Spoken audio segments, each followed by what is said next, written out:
What's up, everybody? Happy Sunday. How's it going, Theo? Happy Easter. Happy Easter. Happy Easter, man. Happy Easter. How was You your have a day? good day? Yeah? My You have a day good was one? freaking hectic, bro. Oh, well, I mean, you have kids. So lots of them. I have a 16-year-old, right? So it's not the same. It's not the Yeah, same. I had to set up for an Easter egg hunt in my backyard. Did you have I to think we take care of went through breakfast about too? 500. That's a lot. Maybe like 300 eggs. Holy like I got 3 these are kids.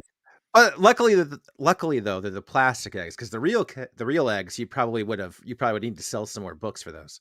Yeah. So No, yeah. they were plastic. They were plastic. Yeah. So tonight is a special night, right? General Q&A. I mean, I think this is the first one we've done, open mic. So Yeah. chat, we're going to put a link in the chat. And our only requirement is that you're clothed on the Sweatpants. backstage, okay? Don't make us regret bringing you guys on, okay? Yeah. Come on now. We've got somebody out here waiting actually for his debut. His debut with Comics and Chaos. Would that be right? This would be a first time for our good friend, right? Yeah, Yeah. first time for this man. Yeah. Yeah, this is one of the biggest cinnamon rolls in Instagram. One of the nicest guys we have ever met. And we're not talking about Vin for a change. Let's add him in here, Mr. Diesel Dan. Oh no, Dan! Can you guys hear me? Yeah, we can hear you great, buddy. Okay, God, I can't really hear you that well. Hold on, I've been trying to fix my audio. Appreciate you. Oh, joining, you're good. man. Can you hear us okay? 'Cause we can hear you. Can you hear You're me? perfect. I can't hear you. Yeah. No, this is not Yes, good. You you're guys were like, perfect. "Oh, we're gonna let you in. We're gonna go," and I'm like, "No, not ready." Shout out Mantis, I can't hear. Webster's Vault. What's up, brother? Yeah, it's the only rule, bro. It's the only rule tonight. If you need to hop out and hop back in, Dan, is totally fine. You're okay, bud. But we can hear you fine. We can hear you. I can't hear you. That's the problem. I can barely hear you. Well, if you want to hop out and hop back in, feel free. It's okay, man. Yeah, sometimes I'm gonna it takes do a that. Restart to do that. You do that. We'll be right here. We'll wait for you. Yeah, I'm gonna give him the rage boot. Damn it, he left me. There we go. What's up, everybody? Vin, Mantis, Johnny. Hey, Blue Lantern, you're in Las Vegas. I'm going to be in Las Vegas later this week, dude. Yeah. You might be in Las Vegas at the end of this month. Oh, we're both doing a Vegas tour. So, Blue. I'm still working out the details, but as of right now, it looks like it's happening. Get in the DMs, bro. Webster's Vault. Bro, why aren't you in here? I mean, like, of all the camera-ready guys that we know. You know, I was just playing Fortnite with him earlier. I think he's taking his lady out on a date tonight. Ooh. Oh, no. Well, he said he was going to see the Mario movie, which... Did you see that yet, by the way? I did not see it yet, no. Bro. I did not. Was it good? Fantastic movie. You have to go see it. Good. I'm looking forward to it. I'm probably gonna need something to do while I'm there in Vegas, so maybe I'll go see a movie. Commissioner Gordon? Ganji Gordon. Honestly, that would probably be the only Gordon I know. So, I mean, it very well could be. So a lot of while we're waiting for people to get the nerves to join and hang out, because I'm beginning to wonder about you guys. A lot of cool stuff kind of came out this week from Star Wars Celebration, man. I know it's not the Thursday night Star Wars show, but you know, there's been things still going on that were pretty cool. Yeah. What do you think? Oh my gosh. Oh, we got somebody else here. Oh, we might have been saved.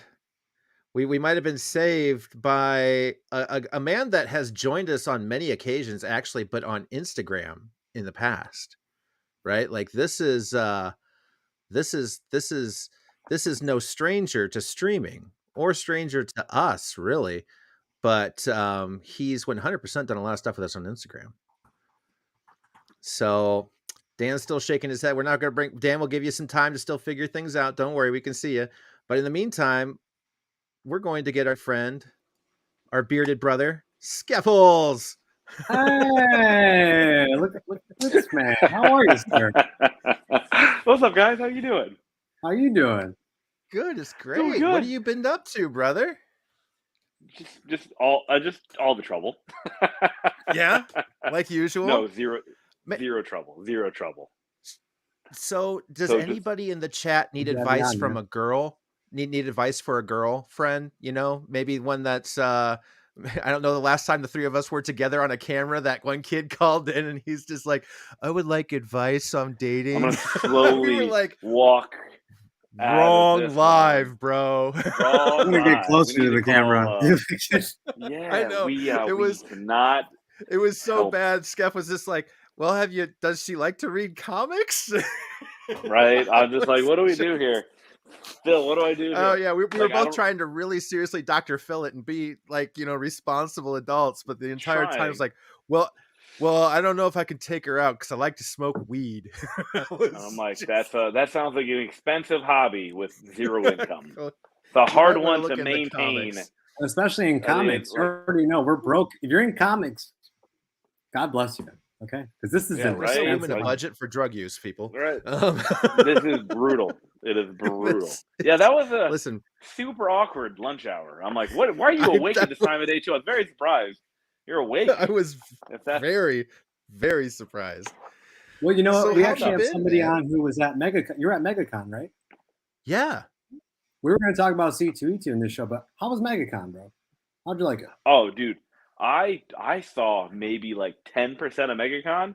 So the entire time I was basically just doing live whatnot shows with a bunch of awesome artists at MegaCon. So I was doing live shows with like Oh, that's Ryan cool. Otley, Frank Yeah, I Cho. saw some of your Mark- story posts, bro. Living the dream. Yeah, so that was the thing. It's Mhm. like MegaCon for me is like I didn't pick up anything for myself. Like I bought a couple books, but most of the time it was just like, all right, I'm gonna get some signatures, and then how many whatnot shows can I help them do in like a 4-day period? And what other Oh, crazy things can I jeez. make them draw? So it was yeah, it was really yeah, it was probably the most fun I've had at like a convention, while simultaneously being like the least productive I've personally been at a convention. like buying things to like resell or like getting things graded. I'm just like, I forgot to do some of that during this madness of watching all these like legendary humans draw. So Dude. whoopsie. Yeah. I gotta ask, I know. though. I gotta ask You because guys I've are had working. different people tell me different things. In your opinion, what do you think was like the exclusive of MegaCon? So the most so for me, my brain just goes to like the monetary thing, where like the one that was the easiest to like pick up and like sell would have been the Batman silver foil one, the refractor one, the Fan Expo one. Yeah, that was because it's $30 at the booth. I got one, and I'm just like, all right, they're going for like 85. Like that, I felt was like the most like bang for your buck, but I think most popular exclusive. It was hard to really like the chatter. I couldn't really figure out like what one like everyone was going after. There was such a variety of which. I guess. Oh wait, I lied. So I think the one everyone was going after was that Will Jack foil one, the Power Girl Action 1053. Ooh, that was a hottie. That one. I feel that was if I was gonna pick a book that obviously wasn't a Batman foil Fan Expo, which I feel like that's been the hit of every show. You know what I mean? It's $30, and people are just like, "Oh, Batman 423," and I'm like, it's a badass cover. More power to them. But I think the other one that was like the most demand was probably that Will Jack limited to 1,000 copies, 1053 foil for MegaCon. But I really didn't make it to many booths, so that was a whoopsie on my part. Will Jack's a great artist. I had the opportunity to get to talk to him and meet him many occasions now through KRS, right? Because part of that family and everything else. He's just done nothing but improve each time. So I'm really excited to see him as his art continues to progress because he's done a great job, and that's a beautiful cover. Beautiful cover. It is. For me, like I still go to the Warren Lau, but the Will Jack one is like a 1B. If I had to pick a 1A, the Will Jack's like 1B for me. Oh yeah. It's great to see him growing so much. Oh, that's what I mean. 'Cause 100%. like that was the first 100%. The first con I went to was him drawing at the SDCC booth with KRS and getting to see him work and the stuff he's done. Just his right? remarks alone. Last year. Yeah. Yeah. That was because he had the I've just Poison seen Ivy some of one, his remarks have been great. Oh. Yeah. His remarks have been doing great. So no, it's been good to see. We'll probably talk about this one later in the show, but C2E2, I would say it was the 8 billion genies. Oh, of course, yeah. That's the thing, right? Just like a little bit to talk about on that one, but you know. Fun fact: I have some great positive news about 8 billion genies. I don't know if you saw Ryan Otley post on his Instagram. His Ryan Otley did a couple 8 billion genie invincible characters. What? Did you see that?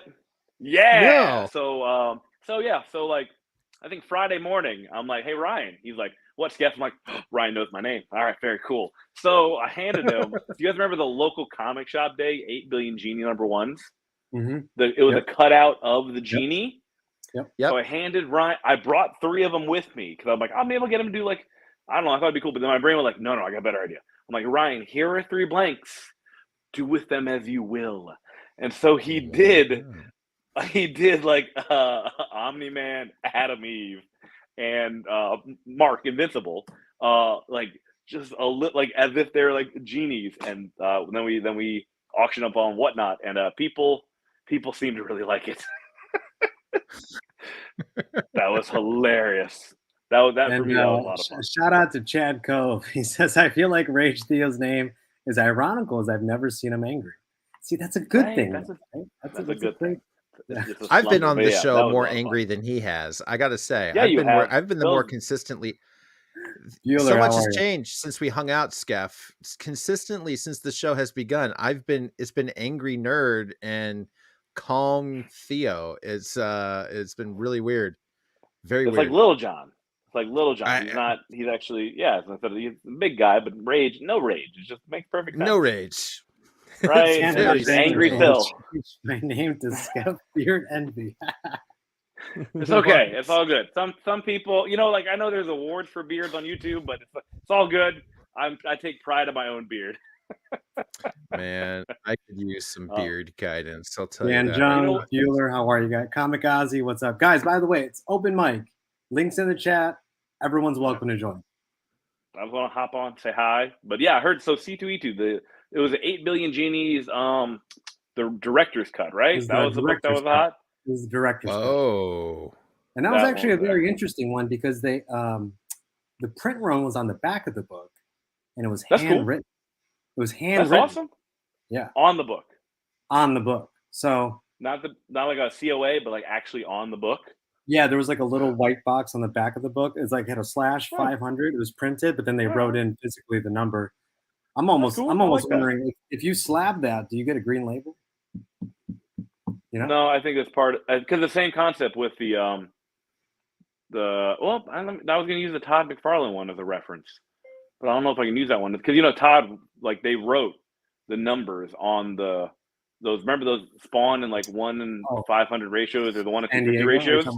Those were no, the ones that there were like the King Spawn ones. Remember the King Spawn, like the 1 in 250 ratio, the Scorch, the King Spawn, the hand numbered to numbers, like you'd order them. You guys remember those? Oh, it's okay. It's all good. Maybe the chat remembers. Lord, I think maybe they'll remember. Remember berries? Oh, good. But yes, Shatter Glass. Come on, look at this guy. This is one of the nicest guys I've ever met. Come on, look. What do you say? Everyone thinks you're like a big grizzly bear. Says I'd hop on, but that mean Skeff guy. I know. I am terrifying. Like just like Rage Theo. Scares the hell out of me. Oh no! Like, if I don't smile, it's very scary. If I don't smile, like if you don't know me, I will make sure you will not approach me. The resting bee face kind of thing. Like you got a good. Oh, I have it. Yes, I have it down to a science. If unknown people, beard has to help too. The beard has to help too. Oh, it absolutely, because they're like, "Where's his chin?" And like, is it down here? They don't know where. Like, if they're gonna punch, like, what am I missing with air? It's all like a thought process. When I answer the door shirtless, so they don't know where the beard stops because it's just a sweater vest here. Oh, that's sexy. So, that's just sexy, though. Oh, I mean, or intimidating, one of the two. Rage, how you doing, buddy? Or highly flammable. Highly flammable. Yes, perhaps. absolutely. Like just some oil. You know what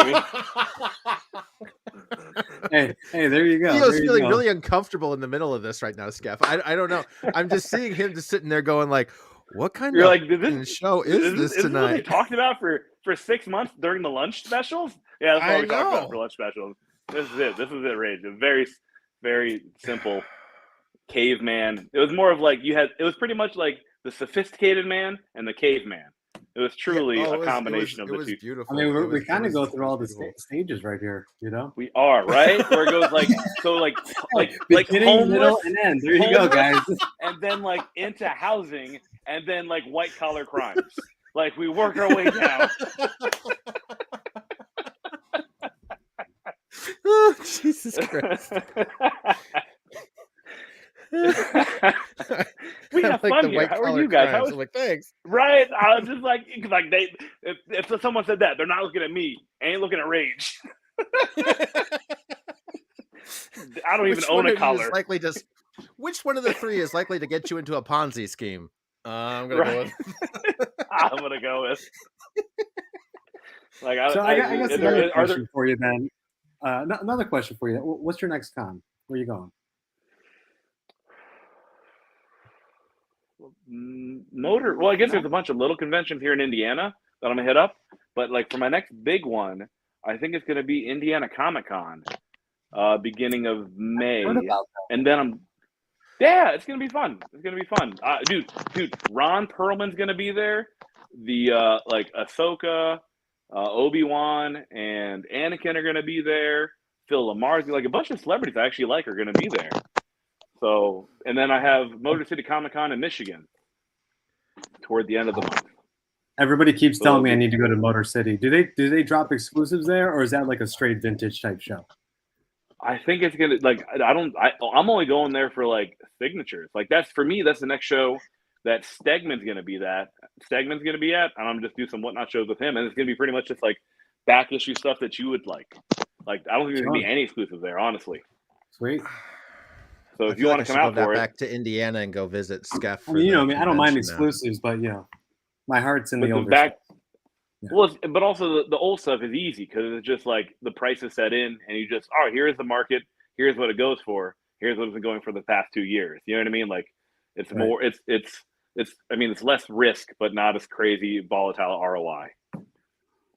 So Dan, can you hear us now? Dan's tried to join again. I can hear you guys. It's just it's so low. It's so very Dan, low. I'm trying everything I can to adjust the volumes. Is he on a Sony Ericsson phone? What's he filming with? Got that? Oh, I'm on my phone, and I was also trying on my laptop too here. Well, we can hear you great. So I don't know why it's I can't hear you great. Hi, everybody, though. Hi. Oh, dude. Well, we're glad you're able to jump in. I'll do more listening when I can. You're good. You're good. We were talking about the conventions, right? So all the most recent conventions. So Skeff's going to Indiana and some of the local Indiana ones. Are you planning on going to San Diego or New York, though, too, Skeff, this year? Or any of the big ones? So here's a fun, dumb thing that I don't even want to talk about. But how do I bring this up? Well, we would like you to talk about it anyways. Okay, sounds good. So you guys know who Mark Brooks is? Never heard of him. Heard of him. Okay, no worries. Just an incredibly popular artist. Been doing it for like 20 plus years. He wants to. Yeah, they're stunning. He wants to shave my beard at San Diego. Wow. And he wants to do it live. He wants to do it in San Diego. In New York? Like, wait, like shave like Theo length or Phil length or like Dan length? Well, so I think I'd break the razor if I got any shorter than Theo's length. But no. Wait, what did Shatter say? I can't read it. It says, awesome, Skeff. I'm sure Lisa and I will see you again at Indiana Comic Con like last time. Yes, absolutely. Yeah, man, I'll be there all the days. Yeah, so Mark Brooks wants to shave my beard at San Diego Comic Con and then auction it off. And I'm just like, one, no one's going to buy it. And two, I don't know if I want that to happen. Yeah. My concern is Skeff clones walking around there out there. Actually, that's bad. Children of the beard. I already made 2 more me's. The world doesn't need any more me's in it. I've created people. I am their leader. That's already terrifying enough. I was gonna say I got 3 little ragers, and I think I want to screw the world over a little bit more. Yeah. I got 2 more. They're monsters. Wait, the whole world, Theo? That's a lot of humans. It's a lot of humans. Cameron, what's going on? But San Diego Comic-Con happening. San Diego Dan, how many Comic-Con kids definitely do you going to have? I have 2 kids. I have a boy and girl. Oh, and I got it to work on speakerphone a little bit better so I can hear you guys well. I just wish the audio was better. Anyways, 2 kids, boy, girl. One's 6, and then he's not sure. His birthday's actually coming up. He's not sure if it is. You were a little hesitant there, you know. I think I lose it a little bit sometimes. I missed a couple birthdays. Yeah, there's a few of them. Yeah, so then I've got 1 kid, 2 kid, 2 kid, and Theo's shooting for 4. So you're about to beat all of us. Ooh. I have 3. You have 3. I have 3. 4 on the way? Well, we're trying. So I think we're going to stop at 4. You're going to stop at a herd. 1 herd. We're going to have the a even herd numbers, of children. You know? Wait, is that in Theo's case it would be considered a murder, like a group of crows, or kind of like called a murder. I feel like it would be a murder in Theo's case. Murder, or is it a gaggle? Is it a gaggle of kids? What quantity is a gaggle? I think it'd be a gaggle of anyone else's kids, but this is Theo we're talking about, so I'm going to give out murder. Murder. Yeah, look at all the poor kids you could clothe with a shaved beard, bro. Oh, dude, so many. I would create an army of just like hard workers. Chat's on fire tonight. You want to start a sweater line? I love it. Right, dude. I just sweater vest, only sweater vest. The finest crocheted beard sweater vest. It's phenomenal. Yeah, phenomenal. The football team. Yeah. Oh man, I'd be my own. What's one of your favorite books you guys have picked up lately? What's one of your biggest, like, whoa, I got that just recently? And let's say in the last week. Proudest accomplishment in comics. Stuff laying around. I'll show it to you. And it doesn't have to be in comics, just in collectibles. We'll open it to collectibles in general. The coolest thing you got in the last week. So the coolest thing I got in the last week is I picked up a PSA 10 2008. Oh, a Hit Monkey. Is that a Hit Monkey? Oh, Dan, I can't hear. Dan, is that a Hit Monkey? What did he have? No, so that. That's a Witchblade 170. It's a retailer incentive edition. Very nice. Yeah, and it's the Mark Silvestri homaged himself. So that's the like kind of iconic Wolverine cover. Yeah. So he just he homaged himself, and my brother had bought it raw, and he was like, "I'm gonna send this in," and he got it out. He got it back in 9.8. I was like, "Hell yeah!" So yeah, that's pretty sick. I got a bunch more. Mark Silvestri is an awesome human. He is awesome. Oh yeah, he's amazing. I love him. I wish I could say I've met him. Artist I've seen in person too. That dude is huge. Oh yeah, really? He makes me look small, and I'm a pretty big guy. I'm thick. What? Is he like tall? Yeah. Yeah, dude, he's 6'4", tall? 6'5". Yeah. Oh, so he's taller than me. Nice. Yeah, he's taller than you, man. And great. Dan, what'd you show again? Oh, the Mark Silvestri's cover, the sketch cover variant for Witchblade 170, homaging his X-Men cover that he did. Nice. I know you've been on that Witchblade. Yeah. Nice. Dude, I found some other stuff. I could go off on talking about Witchblade right now. I found something, dude. I'm like, ooh, this could be a preview to the actual first. Anyways, it's a lame. I got one thing that I picked up. It's not even a comic that I was most excited about. Anybody sports card fans in here? If you know, you know. If you don't, look it up. I picked up a 2008 Topps Kobe Bryant base card. And a PSA 10 that I traded 2 modern Charizards straight up for it. So the Kobe Bryant horizontal with LeBron guarding him. There's only 600 of them graded in a PSA 10. You have it? Yeah, I got. I can grab it real quick. You want to see it? Yeah. Welcome to Show and Tell. You're talking to a Cleveland native over here. Hello.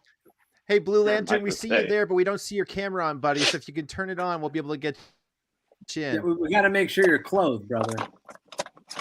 Well, I mean, that's do the I whole have thing. to We wear don't a want you to shirt? turn on your camera Oh, when and by we're the live. way, for the chat, I know sometimes we got to repeat ourselves. That's fine.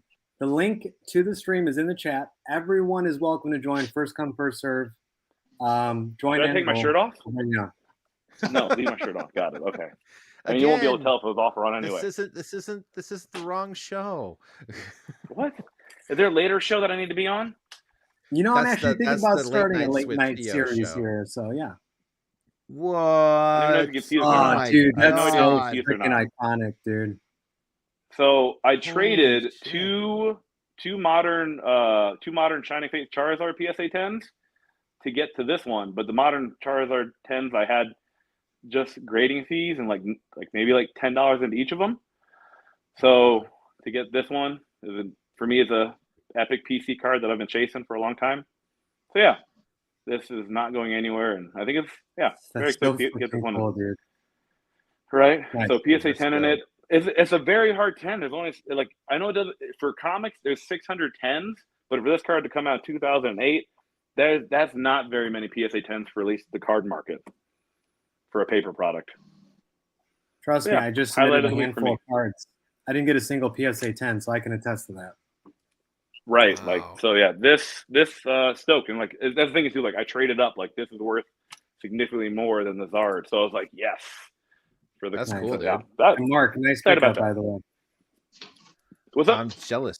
Oh, no, I was saying, Mark, nice pickup on Indigo Children. Thomas, you got the Bram Stoker's Dracula with the poly card. Yes. Ooh. Nice. But 'tis the season for convention shopping, right? Right. So, what'd you get, Theo? What'd you get? Okay, so I posted this one. I'm going to show two. One's a card, one's a comic. I think he's in charge. I think you guys... I posted this one on Instagram, but this is the 1982 I saw that one. Wolverine rookie card. Yeah, super cool. freaking tough, dude. That's so sick. Graded? Oh, this is going to PSA all day. Yeah. All right. And then you guys know how I am with the homages lately. I've been the homages. You love the homages. So I got the AF-15 La Mole. Ooh, shiny. Mexican foil, limited to 1,000. Nice. Yeah. That is gorgeous, homie. They're pretty. I got Beautiful. the ASM 316. They're pretty. That is gorgeous. Mm-hmm. And we do have our new friend. Well, not new. We've known him for a while, but he's new to the show. Just hopped in. Ladies and gentlemen, welcome Blue Lantern. What's going on, buddy? Gazi.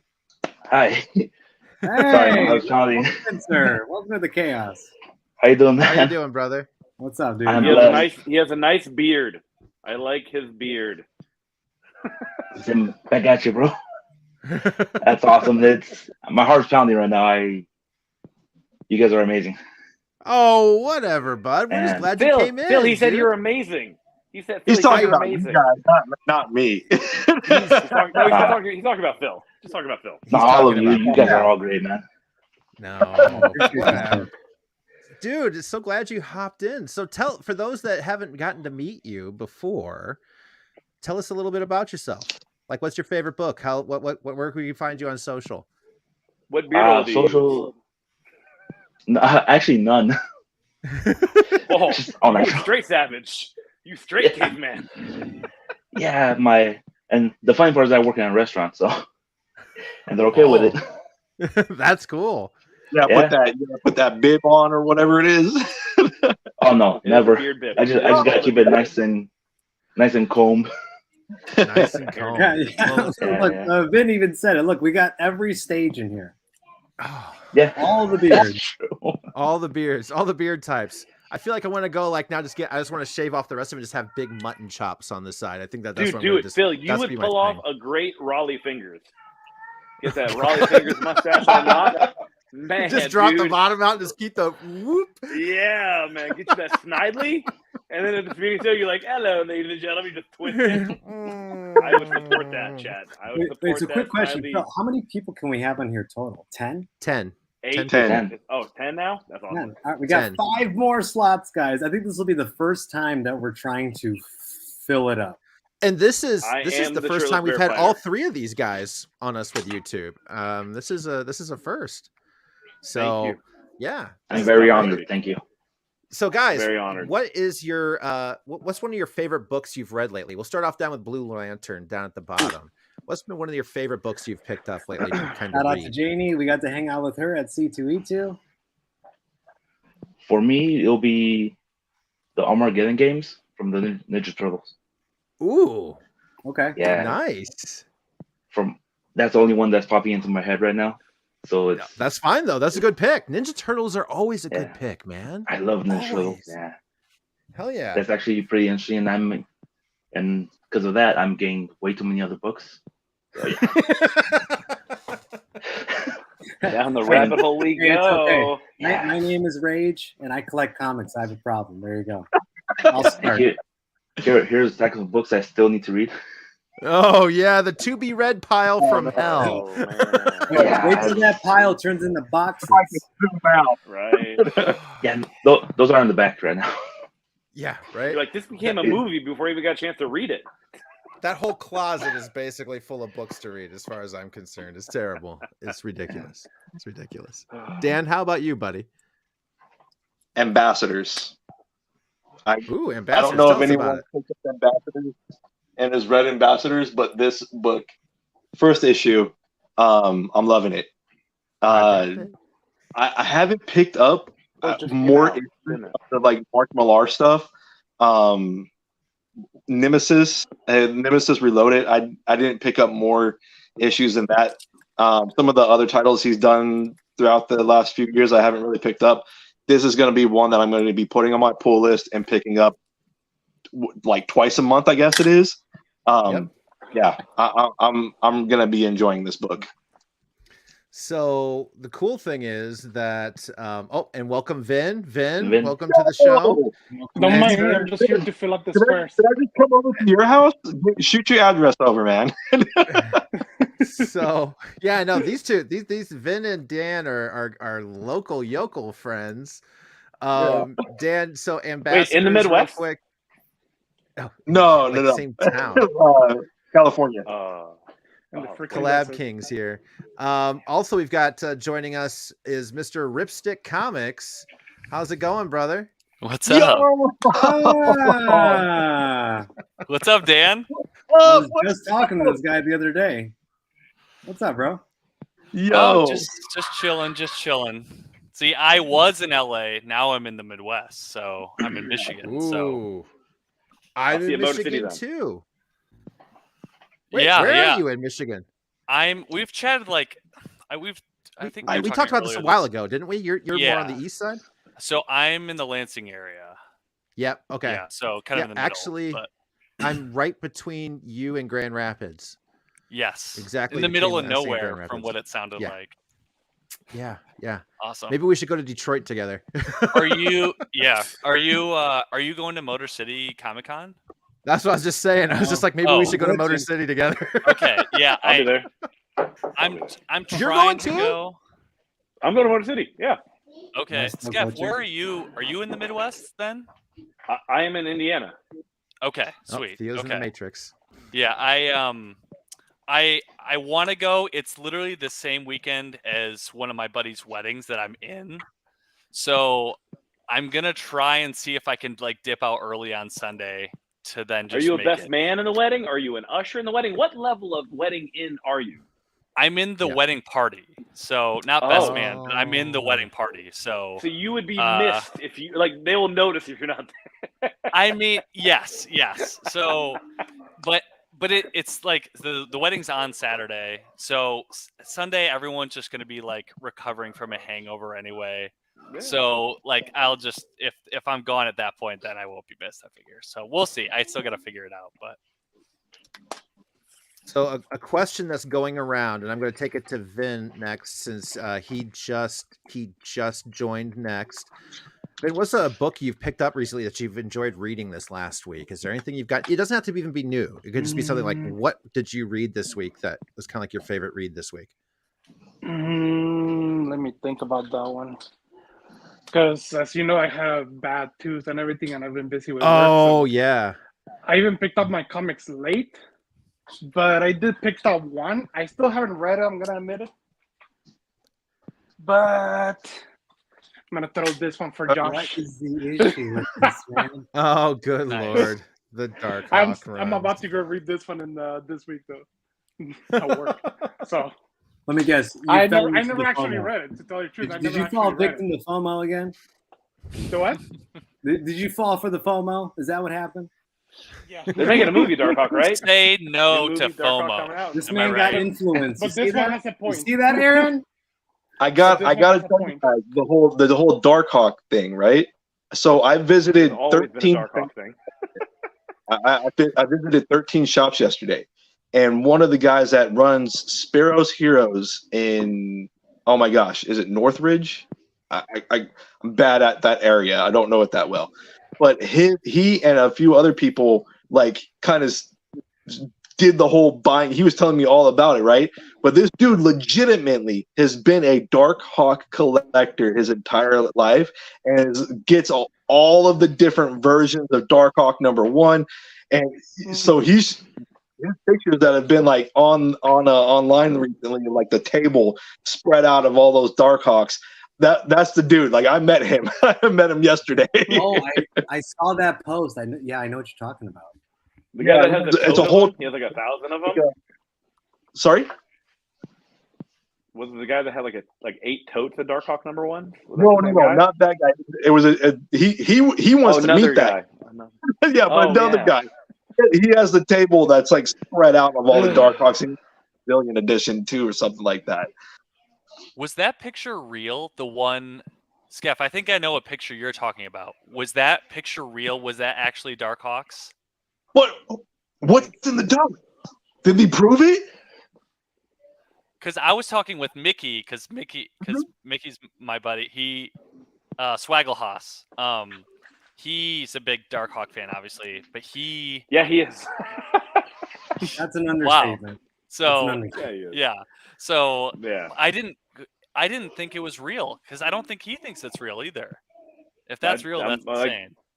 Yeah, there's a couple people I've talked to, and I'm just like, "This is real, right?" They're like, "Yeah," and I'm just like, "I mean, more power." Because the other day, like, there was probably like 1 million of those things, and they're all like, worth.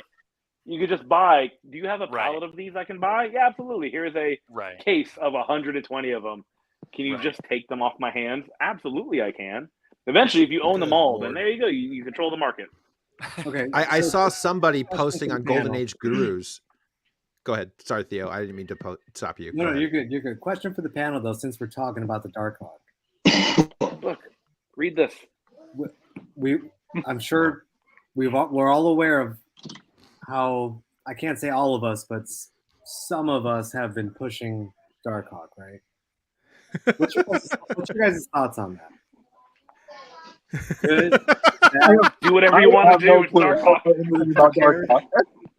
So I'll save my comment for the end. Anybody else want to go?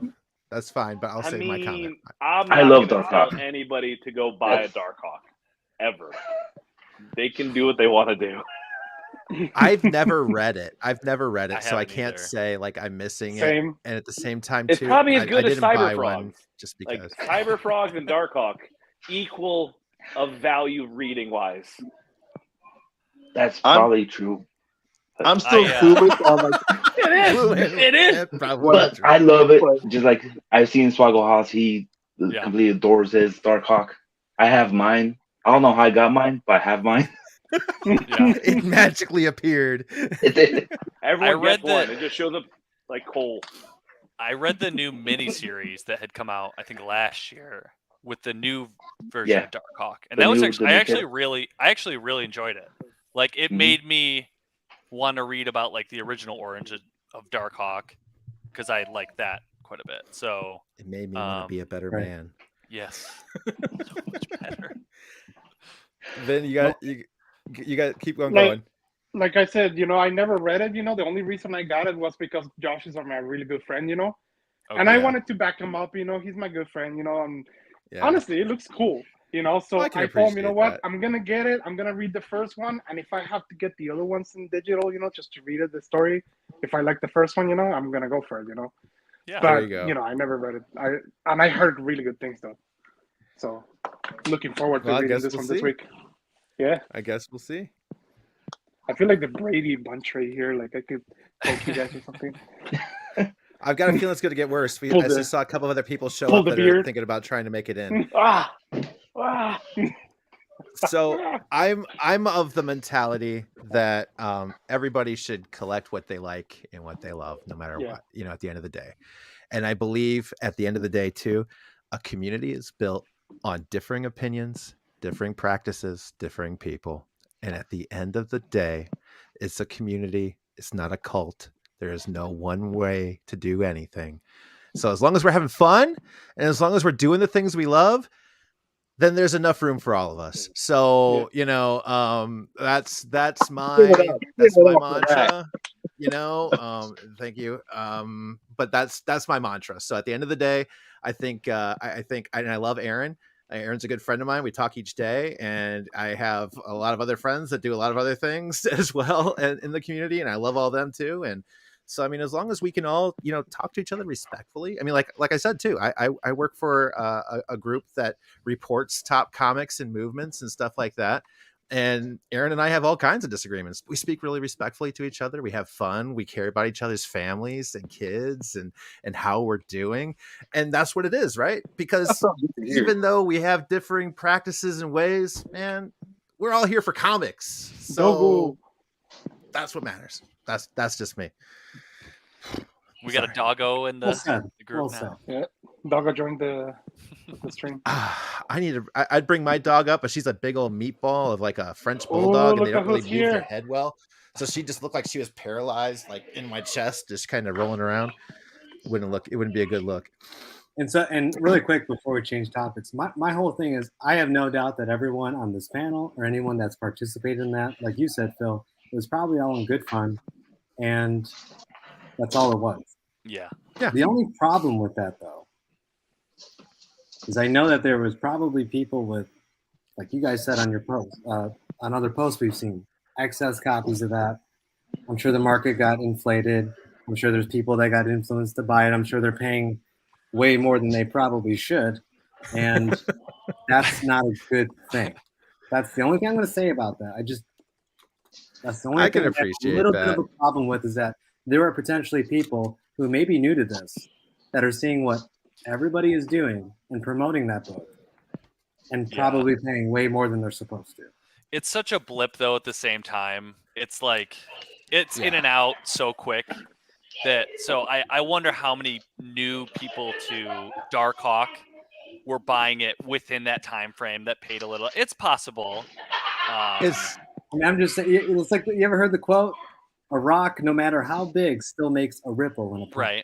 Right? Oh yeah. And I true. think, and I can appreciate what he was going for too, because he wanted to prove that even false advertising is still advertising, and it still makes the market move. And I loved, Cover Price proved that too. We put it in we put it on where it placed. We tracked how many places did it. Was it like 16 or something? It was like top 20, wasn't it? Yep.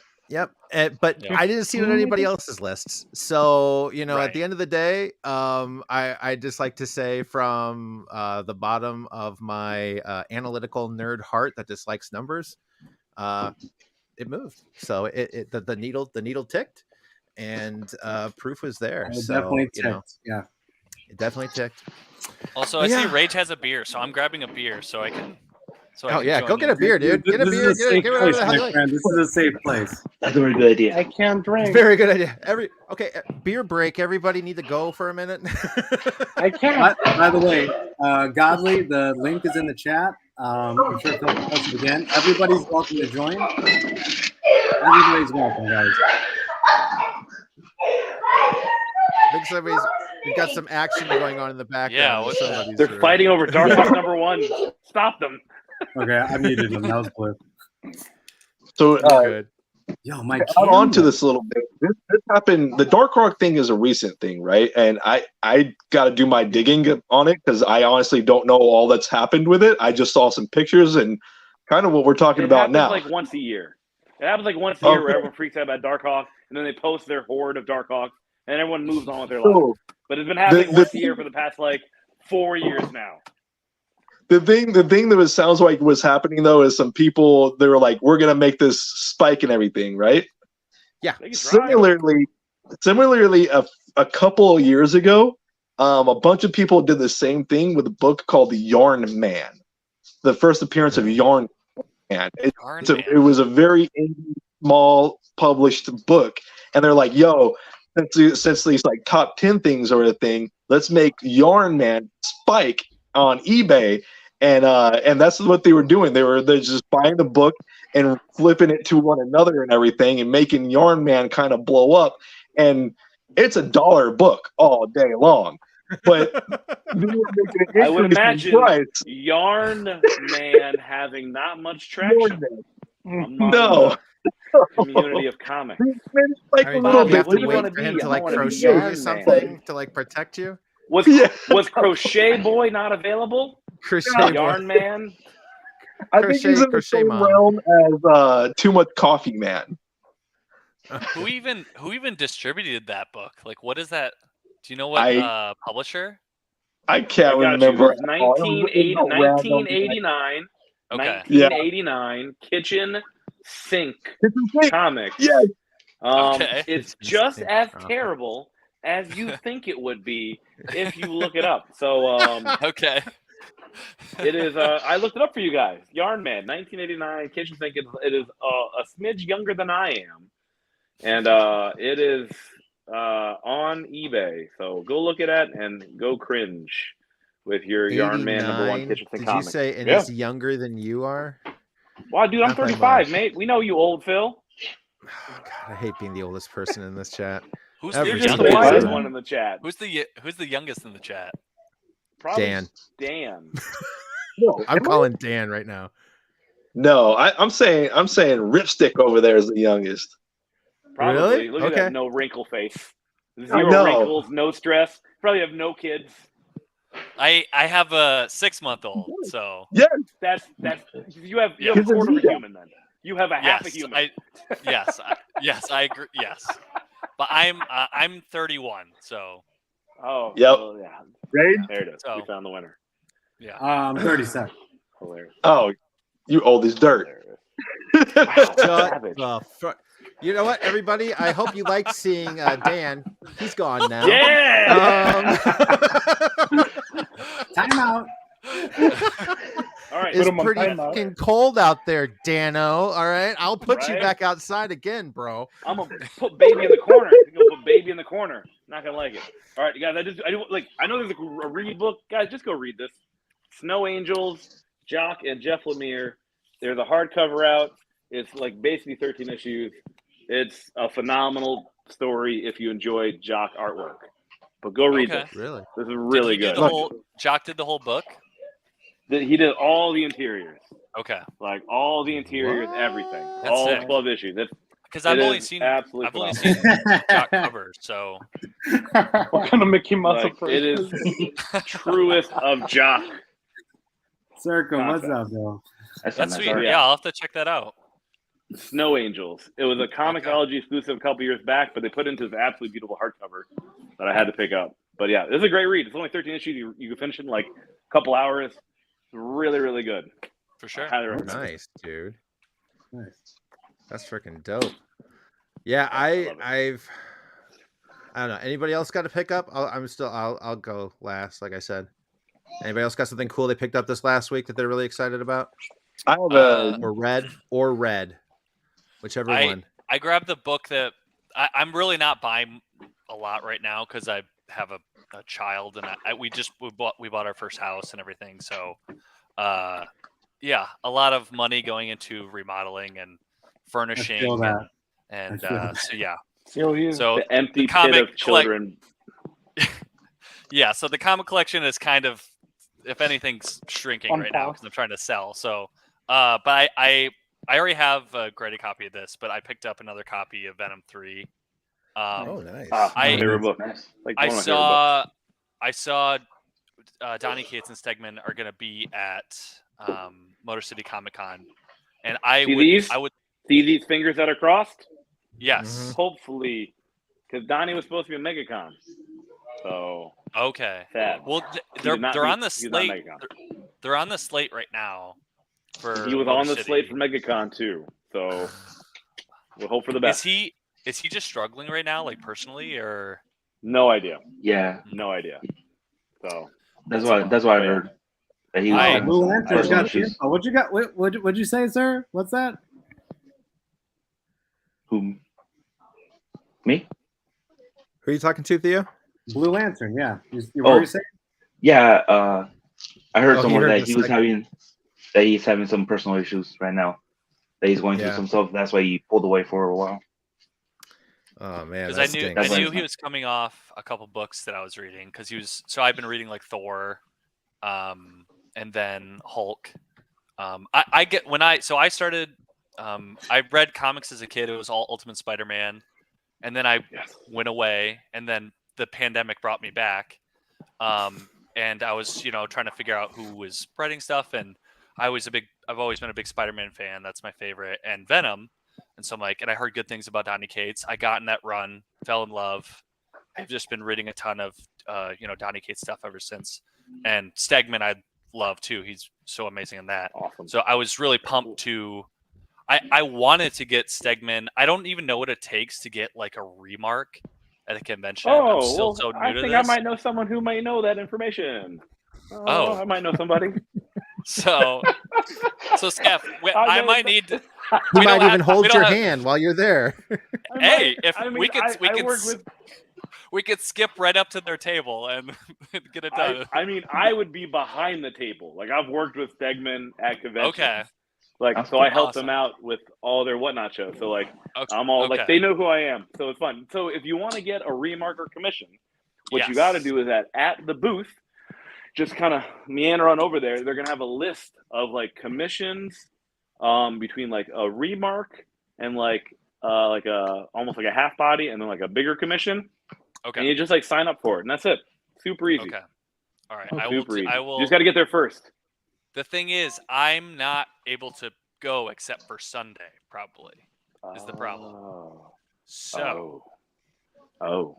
Yes, because I'm gonna be at a wedding. Well, I might be able to help you out there.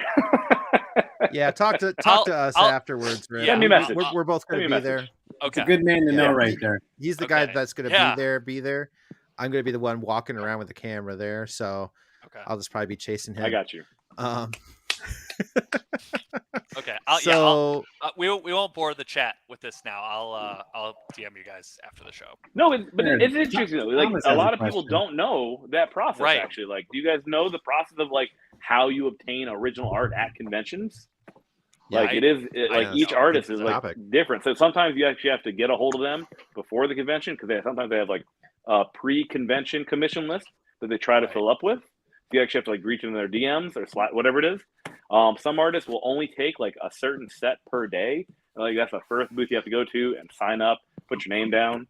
But most of the bigger ones that it shows that don't have a slide into DM option, because you have to find their booth and then get on their list like that day. And they usually cap it per day. They want to knock out a certain amount per that weekend. Okay. It's cool. It's fun learning all this new. Oh, go ahead. Quick question from the chat. Who got back into comics after several years? I'm one of those people. Wished I had never stopped collecting. Same. Oh, I stopped. Same. Yeah, I totally stopped. Yeah, I stopped a long time ago. I had to be able to afford to date women so I could see boobies. I had to retire from collecting for. I'm sorry. I turned 16. They're in the comics. You could just buy a comic.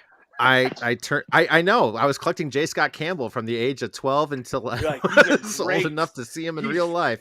Is it realistic at all, Jay? I go like, these are so much better in 3D. So I decided.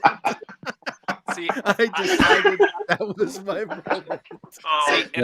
There's a big difference. I'm gonna say, Chad. I'm gonna say it. No regrets. He probably got tired of ruining those comic books. Moving on. We'll keep going forward with that one. I'm just gonna remove myself for a minute. I stopped. I put himself on timeout. I stopped collecting about the same age, but it didn't help me see any boobies, so I should have just kept collecting. So you're like, mistakes were made. I got into collecting late. I got into collecting between like 18 to like 22, where I just had no responsibilities, so I just wasted money on comics. Then I got responsibilities, and I'm just like, I can't buy comics anymore. It sucks. So it was like an 8-year hiatus. You're like the kid in Rugrats. I have responsibilities. All the responsibilities. Yeah, exactly. Got my little screwdriver and responsibilities. Yeah, I came back just before COVID. My daughter got me back into collecting again. That's when I started. But yeah, I definitely took a hiatus. I mean, I'm probably the oldest person in this chat, and I'm 43. You're not old. So you're just vintage. No, but that was the break I took. Vintage. You know, right? I quit when I was probably 17. So I would say I definitely had like a 25-year gap on collecting. I wish I had the excuse of partying girls that kept me away.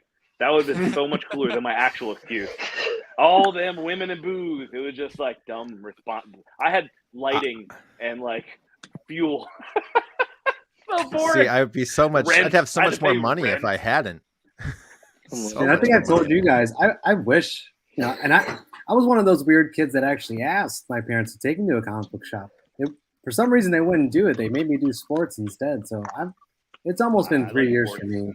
See, my parents loved me, and they took me to the comic shop when I asked. So, but I also did sports. See, mine were just like, "No, you're gonna go play football. Shut up." I'm like, all right. That's such a bummer. I know. So it's been 3 years for me now, almost 3 years. Awesome. So when are we gonna have the pickup sports ball game at next convention? Then I guess, right? I'm down.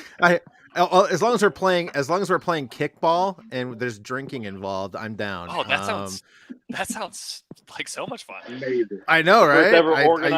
I used to organize like intramural kickball at one of my old jobs, and yeah. What about dodgeball? Is dodgeball an option? Can we do dodgeball? Oh, dodgeball's fun. Dodgeball would be but I wear fun. glasses, Dodgeball. so I'm gonna have to make sure I put in my contacts that day. Yeah, They're gonna see people like me, No, Vin, and Dan we be need like, sports "Whoa." glasses. The sports Goggles. Yeah. Goggles. The goggles. I want to get one of those Kareem face masks that are Abdul-Jabbar. clear. Yeah. That you see different basketball players wear all the time. Looks fucking weird as hell. Yeah, so it looks like majority of people in the chat took a break and came back. So Yeah. Well, I mean, we're all adults. There's always a moment where we have things going on, and I mean, we all, only sometimes we'll skip the comic book shop once a week. It happens once in a while, we go in the second week or the third week or a month later, so it's just kind of life. But I think it's, I mean, Blue Lantern, Vin, what kind of break did you guys get? Dan, what brought you guys back? I had to take a break when my youngest son was born. Yeah. And I came back like 2021, 22, right after the pandemic. But the reason I was able to start collecting comic books is when I got married, had extra income. My wife. So Lantern got himself a sugar mama, and that opened up. You are all punching the up, doors. sir. Congratulations. You got that punching up category. Well done. The problem with that though, she was like, I don't like my job. I was like, okay, quit. I'll get 2 jobs. So that was gone for. You know what? I'm sorry. Go ahead, Vin, and then I'll highlight this next one. Oh, me? So I stopped Vin maybe and like Dan. around because I came to the US like on 2000, and I found comics again until like 2003, because over there is not where I'm from. It's not as usual to get comics. So I started collecting pretty hard like, around 2003, and then like around 2006 I stopped because I was broke. I was a student in university, so I was hardcore into video gaming because that's the only thing I had time for. So I stopped, and then I started again around 2000, maybe 2009 or 2010. But I didn't start like hard, like I started slowly, getting my pull here and there and stuff like that. And then, I just kept on going from there. Nice. Awesome. Dan, what about you, buddy? So I was collecting at a young age, and stuff that shouldn't probably been reading. So I was reading The Darkness. I was picking up. I love The Darkness. We know what you were reading. Top Cow. We know what you were reading. Those are great. Big fan. I was reading big fan of the Michael Turner. Anything? Yep. Anything Dude, Michael Aspen. Turner. Yeah, Aspen. Shrugged. A lot of my books actually from Wizard magazine. So I lived vicariously through Wizard magazine because that was the closest thing to me at my local shopping center right there. I would just walk or ride my bike over, and I would just read the Wizard magazines, and I would buy the Wizard magazines. So that's where I got a lot of my comic book stories and news. Unless I was able to go to the comic book store, which was miles away, when my parents had to take me to that, right? So I was still getting the Wizard magazine, doing all that, Fathom, Darkness, that stuff, right? Stopped collecting in high school because girls and football and things like that. Then got out of high school, maybe started collecting again in my 20s, probably 21. Started collecting all kinds of stuff and getting all the stuff that I wanted while I was in high school. I was still here and there in high school getting Spawn comics occasionally. So that's why I have so much Spawn stuff. But I missed out on that length of the low print to 280 to 300, whatever it is. I missed that those gap early right 200s, the 220s, those homage covers. The homage covers, yeah. And that's right. So that stuff I missed out. The homage covers I definitely missed out. The John Boy stuff I missed out on. But I have a bunch of the other really good Spawn stuff. So I've been collecting steadily since my 21 years old.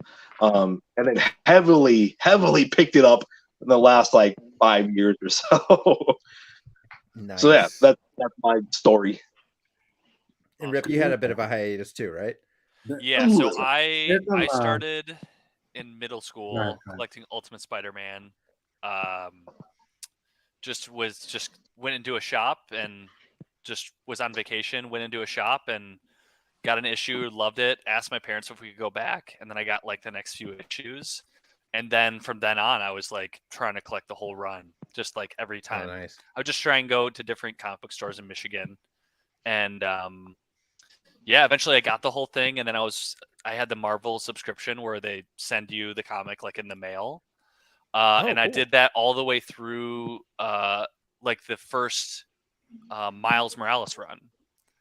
And then at that point I was I was in high school. And so I just I think I knew I got the last issue. I'm okay, I'm going to stop this. Because I'm reading it, I like it, but I'm going to college and I just wasn't quite as into it as much anymore. But I kept them all. And then COVID brought me back because I had bought a collection right before moving to Los Angeles and didn't have time to look at it. And then I came home to wait out the pandemic with my family here in Michigan. And then I went through it and got really into it. And then just got into the social media aspect of it, and then just have been hooked since. So awesome! Nice. Yeah, we've got we've got a surprise guest too that we need to ask what kind of time he might have taken off from comic collecting. A man not many people have heard of, but Comics with Bueller is back in the house. How you doing, buddy? Is that the guy with the old van down by the river?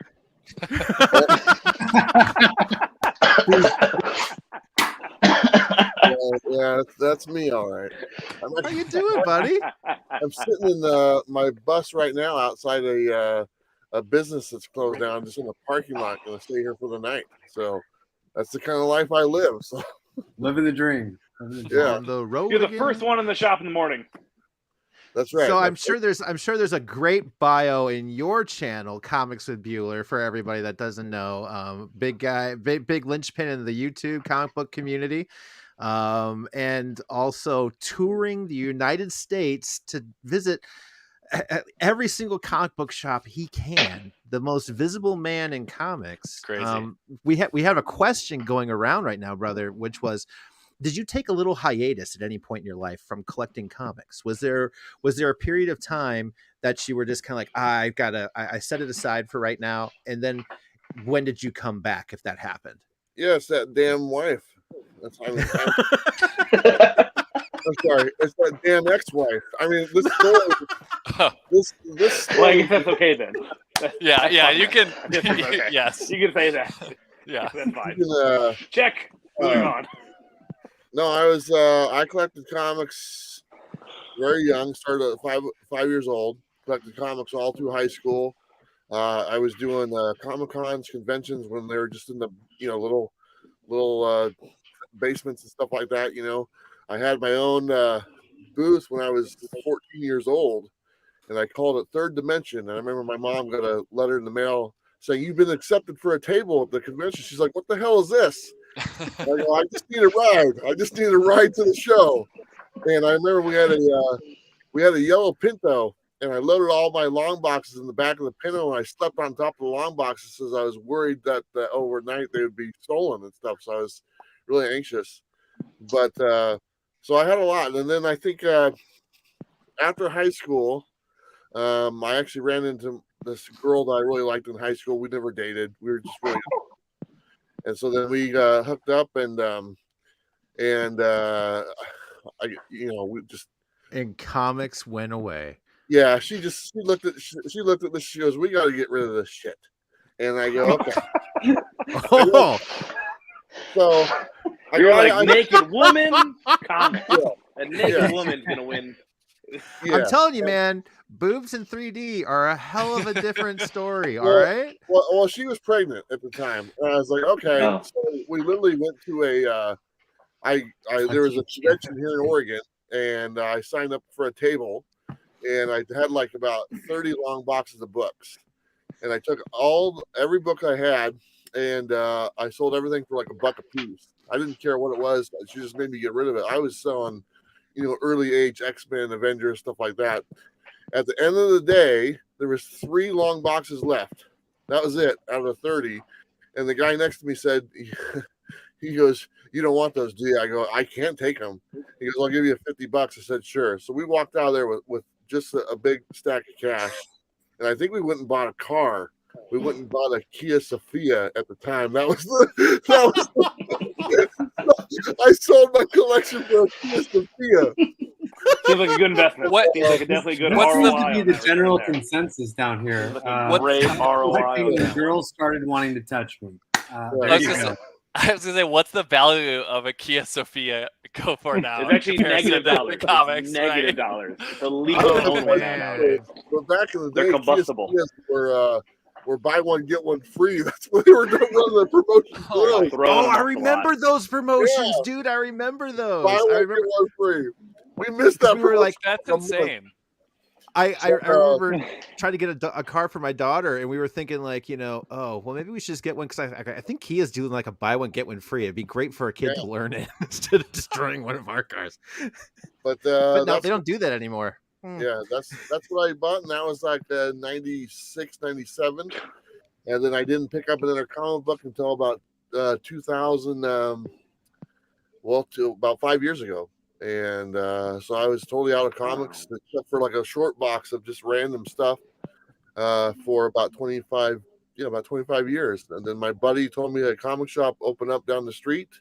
He said, "Didn't you used to like the comics?" So I went to the shop. I walked in, bought about $10 worth of 50-cent books, went home, typed in comic books on YouTube, and said, "You know what? I can do this." Hell yeah, you can. And you've been doing it ever since. Very well, brother. And very well. Homeless and live on the bus, which I bought with comics, by the way. Funny how things come back around. I literally bought my Kia and I bought my bus with comic books. So what? That's true. I didn't even think about that. Wow. Yeah, you purged your whole collection, or most of it. Yeah.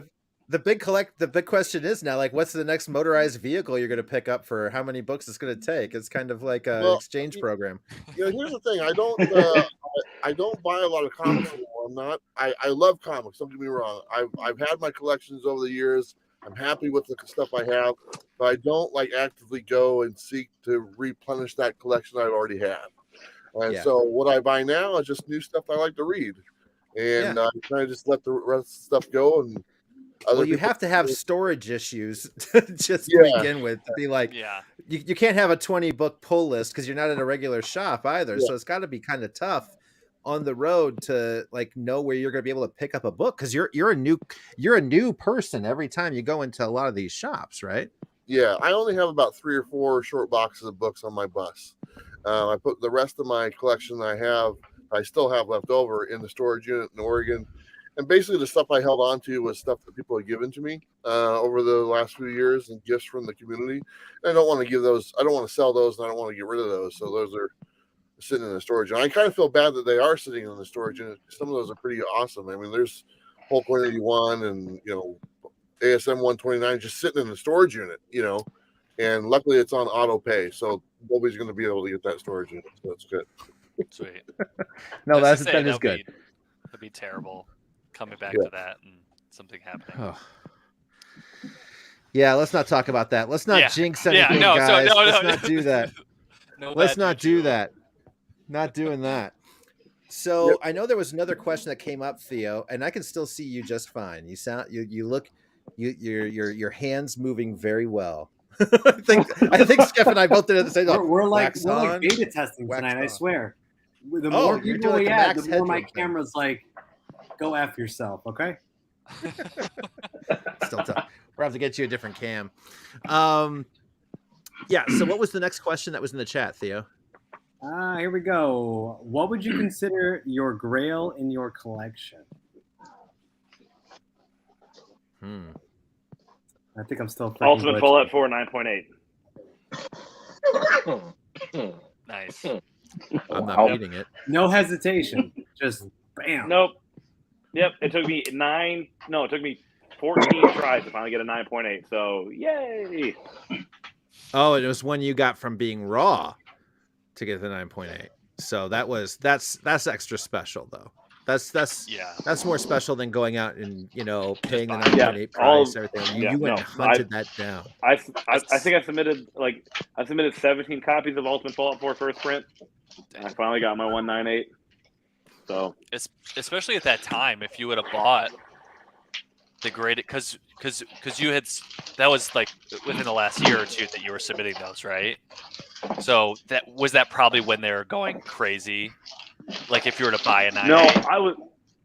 So no, actually, I think at that time, 9.8s were capping at like 1,200 or like 1,400 around there. With like when I was trying to really do it, I just got one like just a couple months back, finally from TGC in the 9.8. I'm just like, finally, I can now rest.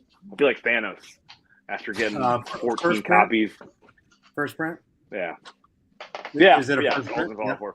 Okay. Yes. Cool. Yeah, all 14 copies have been different first prints that I've submitted. It's been a journey. I feel like Mr. Blue Lantern up there. He's got. Yeah, I was going to say, Lantern, what you got? He's ready. He's ready. For me, I love Silver Surfer. So that's mine. Nice. This was actually given to me. Nice. Which one is it? Because the owner of the comic book shop, he didn't want to make a deal with the guy. The guy was like, "Oh, you like that one? Here, take it." I was like, "That's awesome." Beautiful. But for me, this is the first time I ever submitted something. Okay. I was so happy to get this. That's awesome. It came back at really 9.6. I agree. I've been realizing, yeah. At 9.6, man, I was like, oh my god. And the only grader's notes on it is that I lifted the sticker off the freaking page. Oh, the digital copy. Code. The digital. That's hilarious. It doesn't my god! Grade, but they just notated. No, it doesn't. It's weird. But that page, there's a finger bend in the comic on the page from it. I'm like, oh, dude. I didn't get press or cleaned, but it just made me feel so good that I was able to keep a comic that well. For it to be graded 9.6. Heck yeah. How about you, Vin? I have two Grails in my collection, but they're not like because of monetary issues, because of sentimental value. It could be worth $1 or $1 million. It doesn't matter, dude. Yeah. So he just whipped out a mine are like. So mine are like. I didn't have comics growing up like you guys. It was like a dream having a comic over there. I don't know how. I had another one that was Spider-Man. I don't even remember which one was that. But the one that had my attention was the Spider-Man 323. With the one with McFarlane and the Spider-Man and the. I don't have it here to show it. I have it in my office. Okay. I put it right there where I see it every day because I had it in Guatemala, and when I came here, I completely forgot about it. I left it, and then I walked into a comic book store one day. I saw it raw right there. My eyes just lit up, and I'm like, I don't care how much it is. I took it, I bought it, and nice. I sent it to CGC, and it came back at 9.2. But I really don't care. I have it in my office in front of me where I can see it every day. Awesome. And you say 3? My comics in Guatemala. You hear that, up, Chad? where the grades don't matter. Okay. My comics in Guatemala were the cards, like the masterpieces and everything. I would just read the back. I didn't have the choice to go to a comic. They didn't exist over there. Right. Okay. So right here, I just was like in heaven when I saw the first comic book store, So, and then I saw that. The other one is my New Mutants 98. My dad got me that one out of garage sale. He bought a $5 box, and he back in the day he was like a hoarder, so he used to hit garage sales every day. And he's like, "Oh, look, I brought you a box of comics," and I'm like, "Oh my god, he brought me more trash." I was just kind of angry at the moment, and I put it there. And then like a month later, I'm like, "Oh yeah, I got that box right there." I start going at it, and then I'm like, I pulled that one, and I passed out. Out of a $5 box, and I passed out right there on the spot. I'm like, how did I miss this? So, right. And I just recently sent that one to CGC. It's probably gonna come out like a 1.0 or something.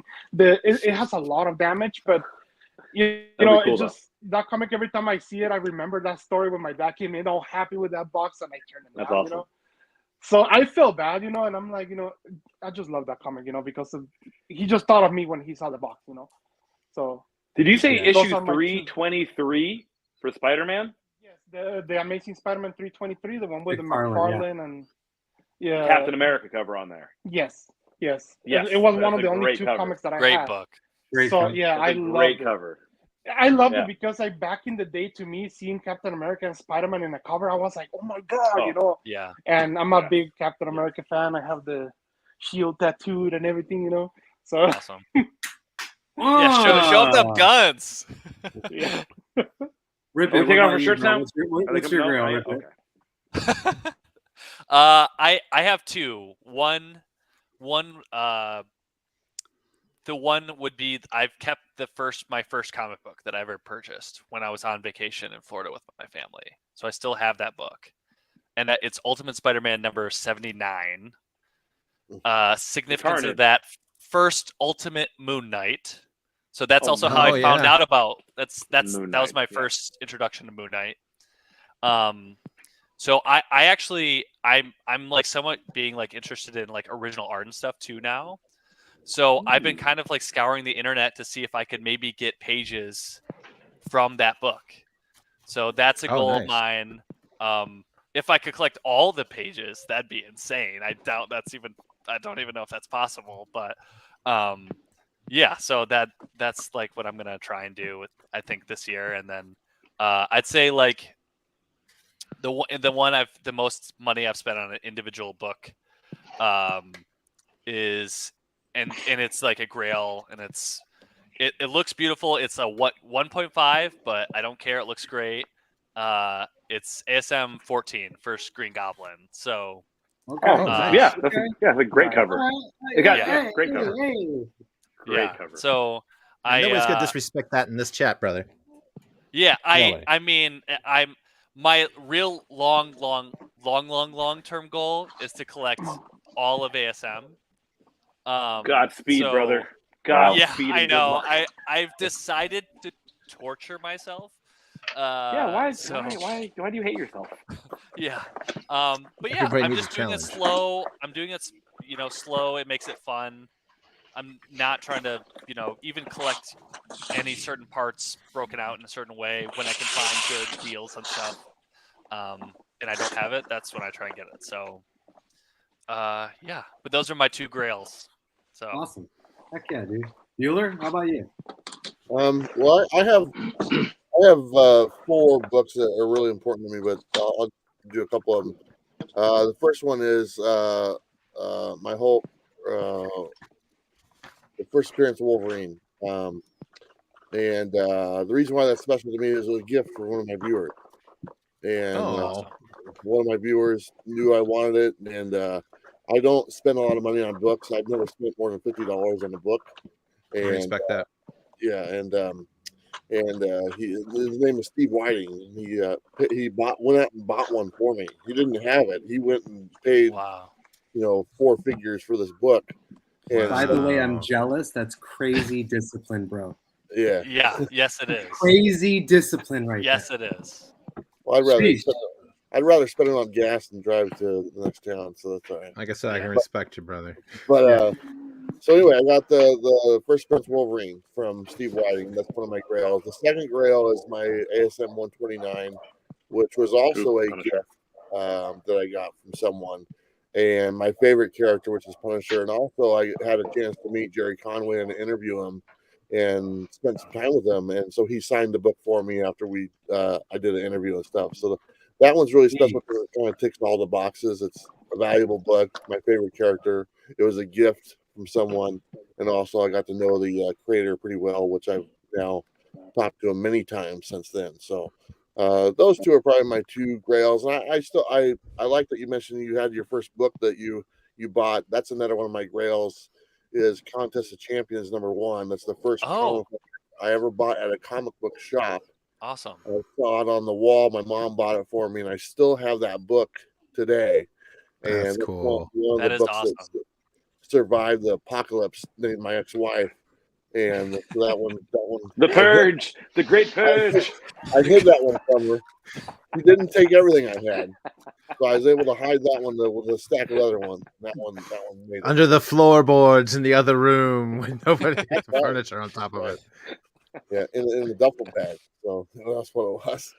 But Dan, those are my grails. So there you go. Awesome, dude. Dan, how about you, buddy? Got it over here, I think. I think I know what it is, but I'm gonna. There's a Top Cow book. Top Cow book. It definitely is. So this was the grail that I was chasing for the longest time. Sideblade She preview edition. It was only available at San Diego Comic-Con. I believe that's the story behind that. So first appearance of first true appearance, I guess, of Witchblade, and then this became the grail after that. This negative, just John Tyler Christopher cover, beautiful cover. That's a great. The way I look at grails is once I reach that grail and I get that book, then I have my eyes set on another book almost immediately, or I take some time and I'm like, okay, that's my next that's the next grail, right? That's the next book I want to chase down, and I always spend the most time trying to find these books just out in the wild, at a shop, in a dollar bin, at a con, whatever I can do to try to find that book. I struck out so many times with those books. I settled and I was like, oh, I'm going to have to buy them online somewhere. But the next book that I am chasing is going to be, I think it's Stormwatch #5, the first appearance of Midnighter and Apollo. Prior to the announcement of the movies and stuff like that, I had been looking for that book. I'm like, oh, I could get it online for $50 maybe, at any time I want, but I want to find it at a con. I want to find it somewhere else. Now that book, it went way the freak up. So I remember you messaging me back and forth. You're like, I am so excited and so mad at the same time. Because I don't own it. I didn't. The announcement came out, and he was just like, "Oh my god, it's happening! It's happening!" It was like, and I'm excited and I'm sad because I'm never gonna get that book for years again. I feel you, dude. That book went so high up. I'm like, I'm waiting to see if it'll cool down. All that. Yeah, those characters, I can guarantee Midnighter and Apollo are gonna be the characters. Like, my gosh, like I'm so excited for those characters, man. I really feel like those two particularly, and I think that's why the hype around them is like blew up, and why that book blew up. Is okay, they mentioned authority, but Jenny Sparks, yeah, cool. The other characters, yeah, cool. Midnighter and Apollo, yes. So yeah, I'm happy about that book blowing up, but again, like, oh shit, no, I'm not gonna be able to find it that easily now. Yeah, this could be a tough one, dude. Here, Phil, you want to go? No, you go. I mean, my Grails. I have to say, I parted with some books, but I know I got a very important one back, and it was from Red Hood. He sent my daughter Gwen a slabbed copy of Spider-Gwen, and it's in her room right now, so I can't go get it. So she's asleep, but it sits in her room on her wall. It's the only comic she has mounted in her room. And it was at a 9.6 too, and he just sent it out of the kindness of his heart. He was just like, he knew everything that was going on, and that is probably my coolest Grail here in the house. I don't buy a lot of comics still. I get a lot of new comic book day books. I love to read my indies, and I'm collecting like that. I don't get a lot of older books.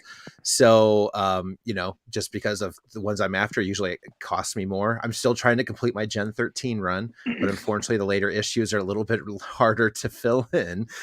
So I have to keep on looking. I'll just probably start calling Dan. I got you, man. Just let me know. But yeah, I'm, that's it for me. That's it for me. Very cool.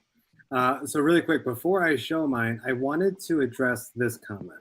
And it's not like it's a bad comment, but I do think that there should be a distinction here, because there's a difference between a Grail and what you mentioned here, which is a Holy Grail. Those are two different. Yeah, I consider that a Holy Grail. Yeah. That's a Holy Grail, brother. That's an AF-15 right? To me. Yeah. Like a one. You don't have that in the back? Those are Holy Grails. Yeah. Big difference. Yes. I just wanted to mention that. There's personalized Grails that a person can set a goal for, and like that. This is obtainable. The Holy Grails are like the Hulk 180s, 181s, and Amazing Fantasy 15, Action Comics. So you're just listing everything that Theo has. Yeah, those are the number one. But the funny thing is, even though I have what I would consider so many fantastic books, I just got this. This was a gift from a friend. He's also a buyer of mine.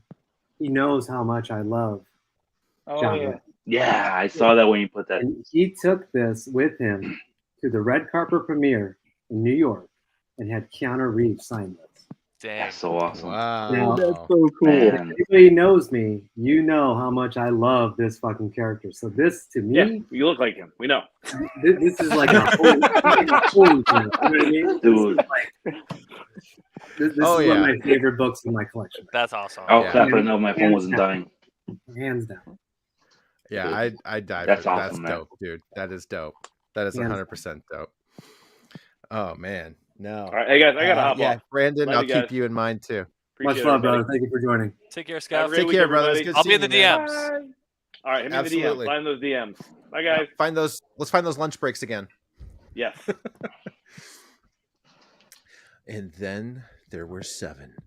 No, 7. Oh wow, I can count. I was afraid for a minute there. I'm just like, Phil, have you had so much to drink you don't remember how many people are still here in the chat? No, I'm good.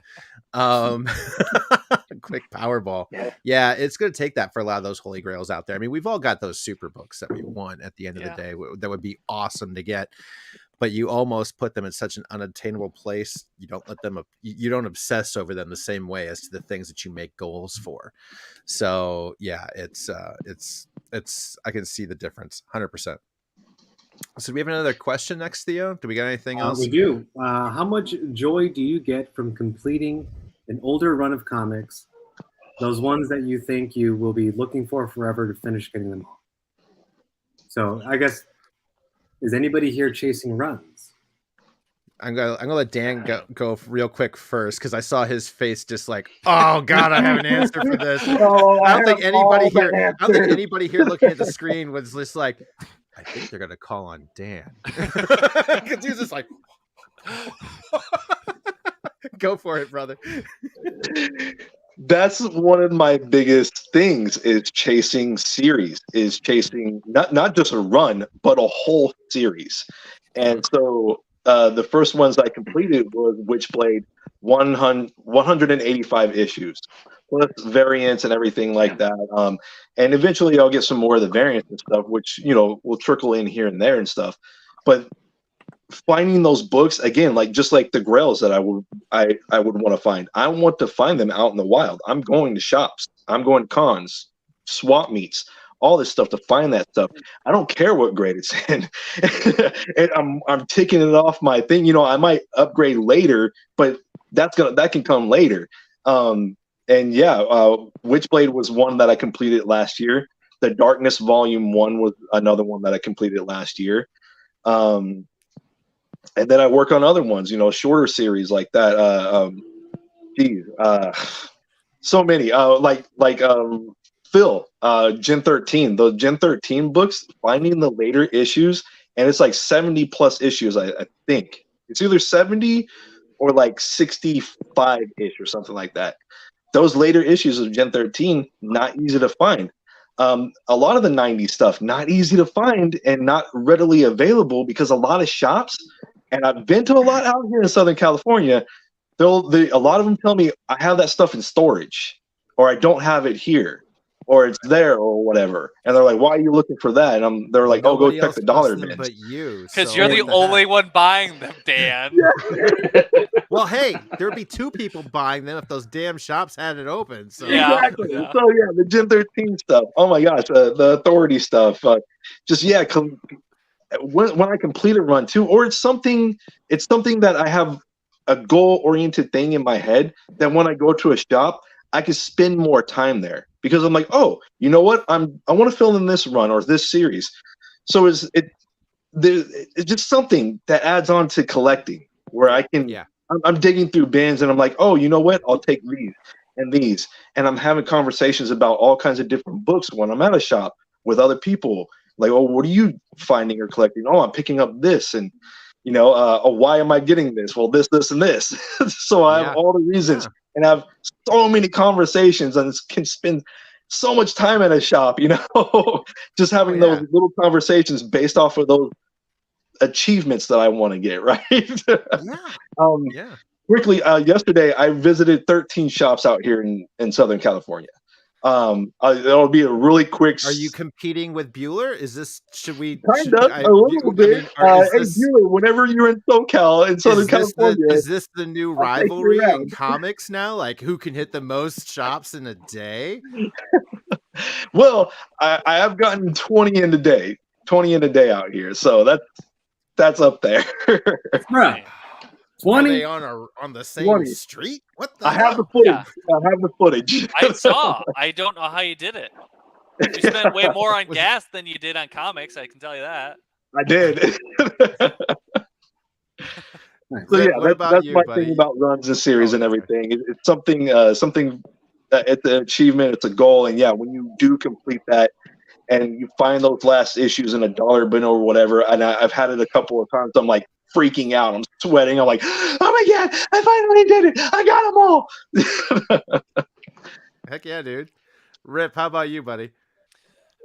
I got that joy as a kid because I was collecting Ultimate Spider-Man, and that was it. And I started at issue 79. So I had the first 78 issues, and then stuff as they were continuing to come out to get. And at the time there wasn't like I was using the internet to look up what the issues were and kind of what the covers were. So what I did was I pasted all the number and the picture of it in a Word document and print like a bunch of pages of the ones I didn't have. And I would bring that with me to a comic book store and then flip through for the ones that I needed and look for those. And then when I could find them and they weren't like, I had like kind of a price range too of what I was willing to spend. And if they met that, then I would grab it. And so I did that for years as a kid, and now it's ASM, but it's also just a few other little things that I'm into. Like I like Spider-Verse characters and stuff too. So like I try and kind of do that, and I have my little list on my phone now. And ASM, there's just I only have a couple hundred issues probably at this point of the 900 and some that are currently out that's still running. But yeah, so that's kind of how I'm doing it. And then like another thing that I'm collecting right now is the hip hop variants, all the Marvel hip hop variants. Oh, so, cool. Nice. So I have maybe like a third, and I'm like trying to get them. I'm just like trying to get them only when I see them for like really good deals, or if I can find them in a back bin. So, because I could spend the money on them and collect them when I see them full price, but it's just much more fun to like kind of set these parameters and stuff. And then when you are able to like meet that and collect, within these certain like range of like restrictions and stuff, it's like yes, I did it. Okay, awesome. And then you just kind of keep building and building, and that's kind of how I'm doing it. So nice. That's awesome, dude. Nice. Yeah. How about you, Bueller? Right now I'm working on G.I. Joe, the Marvel run on G.I. Joe. Nice. And it's just I've never had a complete set of that one, and I've always been a big fan of G.I. Joe, so it was something a little different than Spider-Man or Hulk or whatnot. And so it's been a lot of fun just hunting those down. I was trying to do a run of Spawn, but honestly, I mean, after you get past 100, they're almost impossible to find, and nobody's getting rid of them, at least not for a good price. Right? No. And they're all, and so I just after I've kind of given up. I don't think I'm going to sell what I have right now. I'm just going to sell my Spawns and sell them to Dan. I don't got the money, man.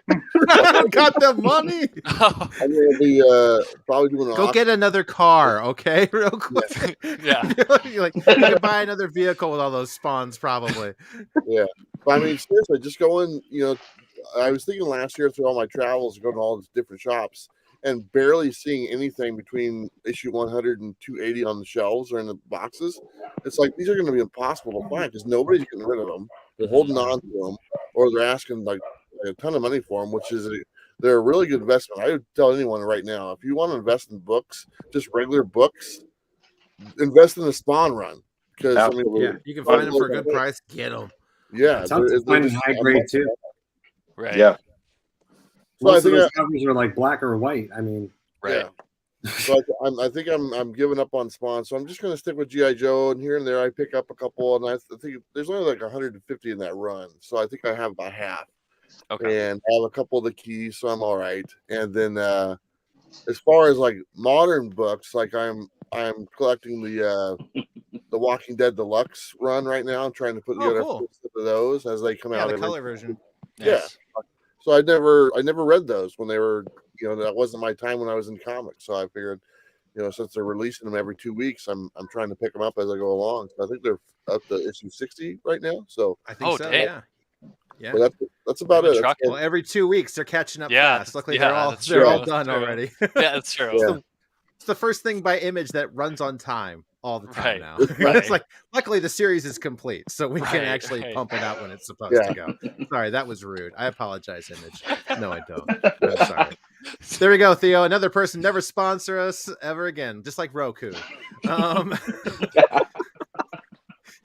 supposed to be the bad cop over here, okay? Oh, please. Trick is getting me to shut up.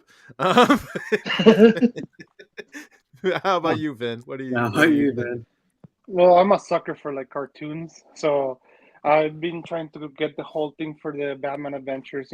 I still need 2 issues, but I don't want to buy them online. I just want to hunt them. So that's why I've been going really slow on those. And right now with my wife, we've been hunting the series for these. Nice. So in WonderCon, we found somebody selling them for really cheap. We could have bought them online, but oh my god, come on, you see them really cheap on person, it's best. Like the best thing is to just hunt them. Yeah. So I'm a sucker for like the grade in person. It's not the same online with pictures. Right. Yeah. So after I'm done with that Batman one, I'm gonna have to look for something else. I don't know, maybe. So, but plenty of nice image if you're looking to hunt down. Yeah. Oh, but yeah, this one I took a page from Godly because I got this one with sealed. I posted it. You guys saw it on Instagram. Yeah. I had to buy a second one just to open it and get the poster at, and I'm gonna display that at home when I get the frame. So, by the way, that is a super tough book to find in newsstand, let alone a high grade newsstand. Yeah. Okay. So I don't know. I just kept the one that I saw 2 miles had the best quality, and I kept the wrap. I don't think I'm gonna send it to CDC. I'm still going now. I have right here present my first full run of the comics that I had as a kid. If you guys want to see them, I know Theo knows them. These were my comics when I was a kid. Dude. Marvel Masterpieces? Okay, no, these are the Flair 94s. Yeah. Oh. These were not called Flair 94s in Guatemala. They were called Pepsi cards. The only way you could get these, the only way you could get these is buying a Pepsi. You use the you take out the cup. Yeah. And you go turn in the cup cap, to the store. The cap. 25 cents. Yeah, the cap. And they give you 1 card. They used to have them inside these boxes, like vertical boxes. They'll be like, okay, pick your card, and you just pull the one at the bottom. That's it. Oh man. I got lucky. That's awesome. Yeah, so there's 99 of these, plus the 00 that is the list, plus 25 more that were the shiny ones, like these, the shiny ones. Okay. So it's 125 total, but I got the whole thing because I got lucky because my dad knew the guy at the store. And he told them, okay, my sons want the whole thing. How much for the whole thing? So he paid for the. He's like, okay, you know what? Give me like I don't know how much it was, and he gave us 3 boxes. He's like, pick them. So we started me and my brother picking and everything. So we got the whole thing. And you bought 200. That was good, Dad. No, I wish, but I think I bought like 2, and then we liked them, and we told my dad like, oh my god, we want more, but we don't want to drink 200 Pepsis, Right. So he talked to the dude at the store. And, over these the were our comics, because if you see, they tell you everything in the back. These were my comics, That's awesome. So That's that awesome, was my dude. first run, and I brought that from Guatemala with me. That's the only thing that I brought. I've never seen that. That's actually dope, dude. That is really And cool. if you notice, they do have the Flair 94s, and the Flair 94s, they do have the foil seal that says Flair 94 on the top. These don't have anything. Yeah. And these have the Pepsi card, the Pepsi logo on the back. Right. So they are That's completely crazy. different, Are they That is considered crazy. are they considered reprints, or are they? I don't know, to tell you the truth. I really don't know. I Just think they probably could like be foreign. reprints, Right. but the actual Flair 94s, I do have them in a different box. I have the whole run too for the English ones, Okay. and they have the same year. They have everything the same except for the seal, and mine are in Spanish. So I bet it's just like a Right. foreign Awesome. comic. Would yeah, be, and these have the That makes Pepsi logo. sense. The other ones don't. Right. yeah. And they came out the same year, so I don't know if they will be considered a reprint, to tell the truth. Yeah, I would quality assume. is Yeah, I that's think all. Phil, you're probably right though. Just kind of the foreign edition, Yeah. printing Probably like just like or a reprint or whatever, 181 however. from Germany, Yeah. or and Right. kind of situation. Yeah, that's dope, dude. Yeah. Very good. Blue, how about you, buddy? For me, I haven't really tried not to collect the runs, Yeah, mainly because I have 3 kids. yeah, dude. I don't have it. I'm I'm trying for one. I don't have any though. I have way too many of everything else. Just trying to collect stories I want to see. Yeah. You know what I mean? Yeah. But for me, like one of my favorite comic books is. Sorry, hold on. This thing's falling out. They came out with like the Hispanic Heritage. You know what I mean? Oh yeah. And Yep. this was my favorite one. Oh, that's cool. Oh, Is it that's Green dope, Lantern? dude. Yeah. Oh, I There's remember. a when that- Did they come out with a whole run for those? Yeah, they did. Well, no, not they came out with different characters, right? different characters covered. from different lists. I have Wasn't a couple there- of other ones. They have wasn't there one like a- for Bane. Wasn't there a controversy around one of the covers? Yeah, that's one of That them. was the cover you just showed us. Yeah, which Yep. I'm really I'm a little bit disappointed about. Sorry, I'm holding my phone because it's discharging. It's dying. I'm really disappointed because the original one had him holding a bag of tamales. Yes. Yeah. That's what it was. Yes. Yes. I would have loved to have that one. Personally, is that like the most sought after one? Dude, a Mexican with a whole holding a bag of tamales, that would have been awesome. So they didn't print it with that on it at all, did they? They didn't. No, they printed it with. Yeah, that was So they printed him with holding the Green Lantern. So instead of that, he has a bag of tamales. Well, yeah, exactly. Did he have a flag? Yeah, but it was. Yeah, he had a flag that said "Viva Mexico." Right. So yeah, they pulled it because it was like they changed the art because it was considered like culturally insensitive. Yeah, which is not actually, because all Mexicans would love the whole bag of tamales. and then I would love the whole bag of tamales. I would love that stuff right now. We get bags of tamales. Bro, you know what I mean? We go to the Cardenas, to the Mexican store, and we get bags of tamales. Yeah. Or we wait for Christmas for my mom to make them. Oh, okay. Nice. But yeah, that's the. I tried to get a few of them, but they didn't really print any of the food wise ones. So. Okay. Yeah. Gotcha. So guys, Sorry, I went off topic. Oh, you're fine. No what's one of the more interesting things in nerd culture that you guys have acquired lately? It doesn't have to be a comic. Something it could be a cop, it could be a figure, it could be I don't know, whatever you want it to be. What's one of the more interesting things you've picked up lately that's not a comic book? I have something, but it's not that I picked up recently. It's because I've limited. It could be whatever. My vice is comic books, and my wife is at least grateful that I have just that as a vice, and that I'm not splurging into the Funkos and like so many other different kind of collectibles and stuff. So as a kid, I loved the original Spider-Man movie with Tobey Maguire. Yeah. So my dad, as a Christmas present, got me the original script signed by all the original cast and Stan Lee. Wow! Everybody came to attention, like, bro. Whoa! And the thing is, I don't. Oh, I thought you were going to fist bump. Well, question's over. Everybody else is out now. Jeez. And like, I think at the time that he bought it, I don't think it was like crazy expensive that he had paid for it, like on eBay. It came with like a certificate of authenticity. I hope it's real. I really hope it's real. I'm never gonna get it checked. It's in your house. It's in your collection. Yes, it's yours. Yes, it's real to you, dude. It's really. I've like flipped through it though. It's like it's pretty cool. And I don't know how. Well, Phil, you kind of know about just filmmaking and stuff a little bit. Like original scripts aren't obviously what it's going to be exactly translated to screen. Never. Just ever. So it's fun to look at that and like see what was originally in the script and like what's different and stuff because I know the movie well, obviously. So yeah, it's really cool. Yeah, I'll say that's freaking epic, bro. Jeez. Yeah, I'm just gonna. I was gonna show something I got the other day. I'm just like, well, it's not cool now. I'm sorry, I didn't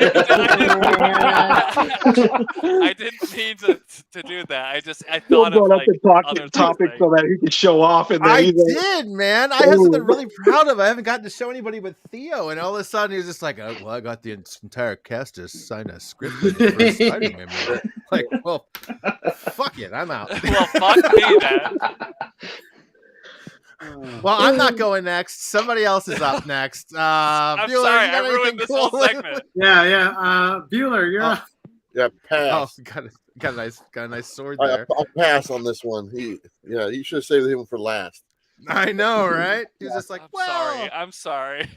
Well, it's the only other like cool collectible I own too, because otherwise, since you guys asked me, maybe there's this thing.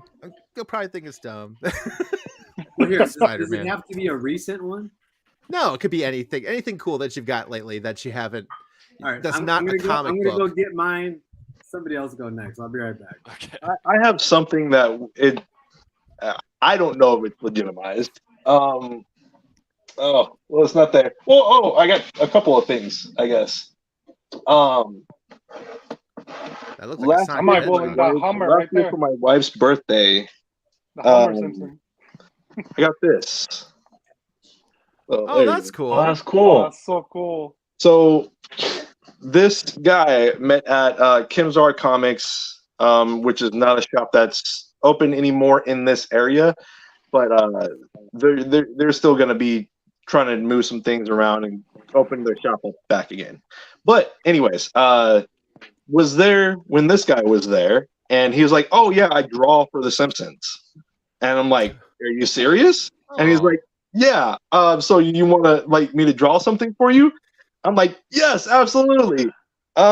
Still not completely sure if he is a real animator for The Simpsons, but I got a customized piece from him. We sat at the Starbucks right across the street, and he knocked this out and was like, "Yeah, I'm gonna give that to my wife for her birthday." That's cool, dude. Awesome. And then the other thing was from Scott Shaw, who is an old school cartoon. He drew in the Sonic the Hedgehog comic books, and he did all the kinds of like advertising for the Flintstones. Like you probably know his work and has seen his work, throughout the years. Just didn't have the name to the animator. He worked in all kinds of animation. I actually gave him a ride to Cal Comic Con.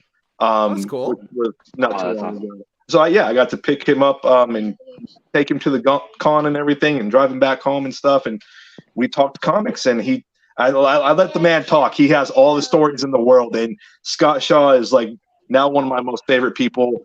Amazing person. Oh my gosh! Like I love his stuff. He's a great dude. So yeah, that's awesome, that's my little stories that I have. That's awesome, man. Blue, how about you, buddy? I saw it looked like a sword from one of Theo's, but I wasn't sure. Yes, it actually is from Theo. I have a few. Yeah, you got a couple of his swords. Theo. Yeah, dude, they're amazing. And I have them. No, go ahead. He doesn't send me the cool stuff. He just gives it to everyone else. He's like, no, Phil, my presence in your life is good enough for you. I'm like, oh yeah, thanks, man. I want a fucking sword. Oh yeah, I do. I got one. It's this little katana looking thing here. I got to close my face. That's awesome. Yeah. I have them all sitting at Zorro's feet. Nice. All the swords. Oh. Yeah. I'm so blessed to have a wife that's actually okay with me. She gave me a whole room for my stuff, so that is a benefit. That is a benefit. Yeah. We're trying to get Theo to get one of those. A tent, at least. We had Bueller moved out. He just got his own. He just got his own. He just only got his own. Yeah. He just got his own whole place. Oh, by the way, sorry. I love you, Bueller. Oh, thank you. I love your show, man. Everyone here, Vin, all of you, thanks.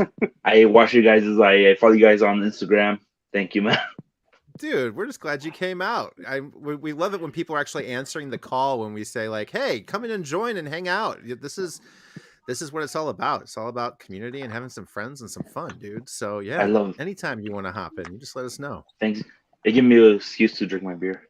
Thank you, Ray. There you go.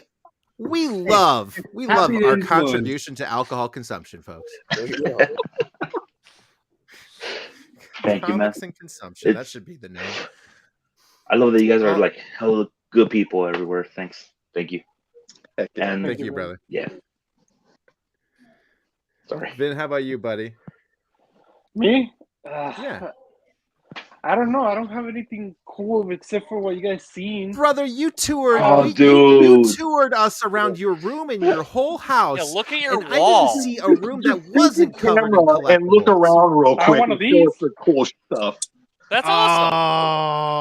Oh, that's dude. That rules. Special metal. And it works. Stop the bullet. I got the Wolverine claws recently, I guess. I don't know if I can show those on YouTube. I don't know. It's okay. That's not a So Yeah, as long as you're not murdering someone. Bro, Yeah, it's okay. You're not stabbing anyone. Channels on No, I just YouTube. cooked it out. They were pretty cheap, so. Oh, That's cool. Same one. Those are sick. Those are sick. Holy crap. Yeah, Those are metal? They actually fit pretty good though. They feel Those good. are metal? Yeah, they're metal. Oh wow. Are they sharp? And Theo's even Are they like, sharp? honey, just I they look need to it. make a purchase. They Hey, literally, don't they get literally your wife sharp, mad at you. We're gonna talk later. It's mostly just the tip that is sharp. Yeah, Mostly you just know, the tip. That's what Yeah, I it's just tip. Yeah. They fit pretty good. Just the Just the tip. Sorry, it's okay. It's Just just the tip, bro. tip. Just the tip. Alright. Point- Nice. Just the point. But like you want to see something rare, maybe? We want to see anything you're willing to flex on right now, buddy. Anything that's not comic Right. related that you can just be This like, one is I'm cool. gonna throw it to my brother because he likes all the hype stuff, but not just related to comics, to like everything. So he actually hooked me up with this one when it was hype. It's a 24 karat Willy Wonka ticket. Oh, Okay. dude, Cool. 24 Wow. karat. Dude. Yeah, 24 that's karat. They awesome. were limited edition, and it has the whole engraving and everything. What? Wow. Oh, I don't Yeah, know. yeah, Having yeah. some Golden cool ticket. lying around. Yeah. Bueller just Sick. left. That's how offended he is right now, guys. All right, You Phil. took one of the He's like, biggest. "Fuck this, You hold just my took one of beer." the biggest men in YouTube off the air. All right, I Between love the, Willy between Wonka. the When he guys told here. me this was up, I just And went now in and there now just Phil, bought it. and now you have to follow. So you That was gotta win. no. Theo's going next. Oh. Theo's going next. Phil, can you put another link in the chat real quick? Yes, I will do so. Good call. Oh, go ahead, Theo. Oh man. Okay, so, jeez, guys. Okay, so non-comic book related, little backstory too. I won't take up too much time, but before comics, I was a really big weapons collector. Like swords, I've seen your knives. Vin's just like, ammo, firearms. That's my jazz. When I'm not doing comics, I like to go speed gun shooting. But Blade is one of my favorite superheroes. He's also Blade is also one of my favorite movies, Blade 1. And so this is a blade this is a blade sword, which is Nice. a replica from the movie. And what makes this one so special is it's the limited edition Factory X. Okay. Now, what that means is that this one is full tang and it's sharp, so it's actually a sword. usable. It's But, actually it kills vampires. It kills him. I can't even show the whole thing on cam right now, but you guys get the general idea. Does it open up the handle? That's what I was gonna No, say. Is it no. the limited edition where the blades chop the hand off No. of So, someone so that's yeah, not Blade? no, it has like the engravings for it, but Okay, no, yeah. it does not do that. Understandably. That's so cool, though. But yeah, this one's super tough to get. There's the United Cutlery one, which is it's not sharp, it's not full tang. Right. So if you guys try to get one, Not cool at all. there you go. Not Bam! cool, yeah. Man, This is the one you that's want. awesome. That's awesome. Wow. Fun fact: Blade was the first rated R movie that I ever saw. So, Ooh. and I was not even close to of age to see it. My mom was out of town, and it was boys' night, and my dad and my brother and I watched Blade, and we were way too young. That's cool though, dude. Yeah. That's cool. That is badass. That's I awesome. think my Oh my man. first rated R movie was Predator 2. That was my first rated R movie. Okay. Leo, I remember got a sneaking story that. about that sword. I had that sword as well. The Factory X? Yes, and I had it in my golf bag. Okay, What? Why? just because I like taking it with me on the golf. This conversation just became Like- super sus, Like, folks. nice Super try. sus. Check out All of my a sudden, it's just like katana. I keep swords in my golf bag just in case I don't like the people I'm with. The Yeah, competition. sure, why not? But I couldn't take it with me on the bus, and so I ended up giving it away to Robbie from Pop Culture Philosophers, and he has it in his collection now. Okay. Nice. Wow. So But I bought it at a pawn shop for like $80. Steal. Yeah. I think right now, if you can find one on eBay, and that's a maybe, it's probably, I think, 500. Yeah. Dang. It was a while ago, but probably more if you have the box and all that jazz. Yeah. Damn. All right, Phil, show us what you got. Yeah, Phil. All right. So my my godfather, like, person to me growing up, was a guy that worked for the newspapers. His name was Mike Smith. He worked for a local paper at the time, but he became like a VP with Knight Ridder, did a lot of stuff for the Detroit Free Press, Chicago Tribune, a lot of different papers. And one of the things that he had was the original press kit to 1977 Star Wars. And the cool thing about it, this is what they sent every single different person from like 20th Century Fox. I don't know if you can see it here, the stamp. Let's get it in focus. Sorry. There you go. So May 16th, 1977. This all comes from their actual press office. And I've got in here the bios for these unknown actors like Harrison Ford, the entire cast and crew of the movie.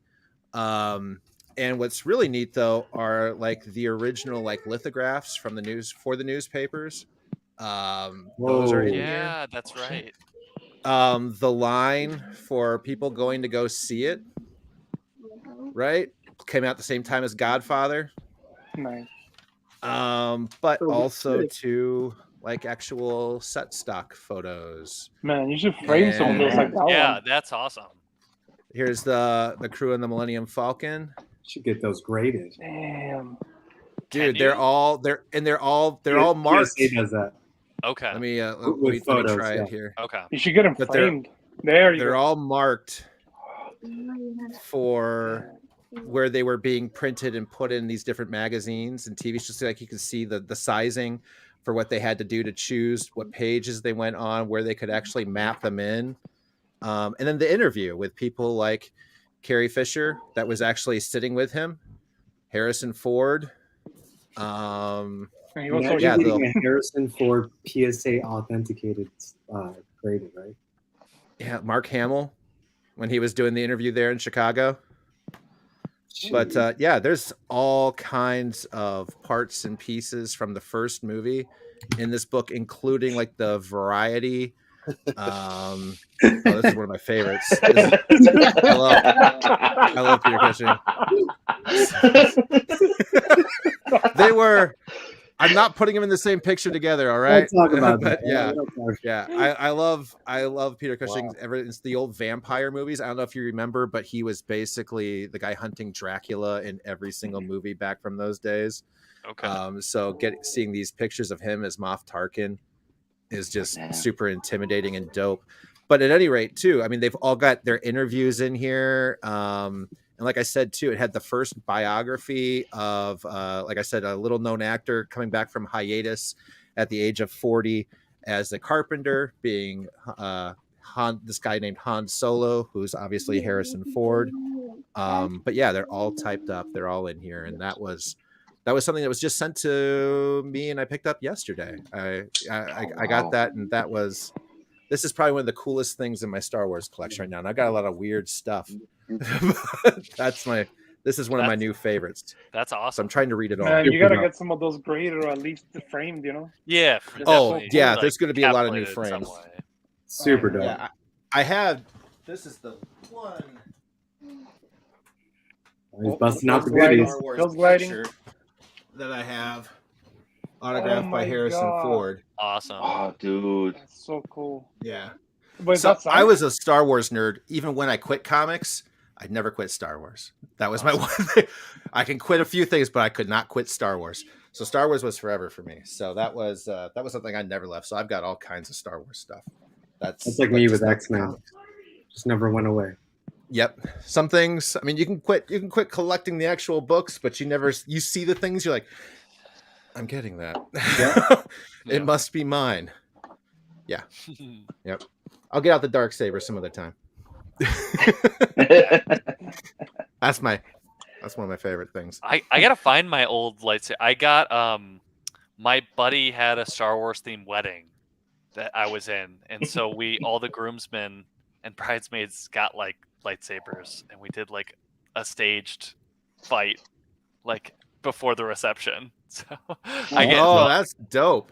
So I got it was, I don't remember the company that made them, but I got like a Qui-Gon Jinn lightsaber replica that I used for my the Hasbro ones, like the Black Series stuff. No, it was like a custom. It was like a random company that made that makes like the pretty, like the decent light up ones and they do replicas and stuff too. So, but it was expensive. It was like a couple $100 if I remember.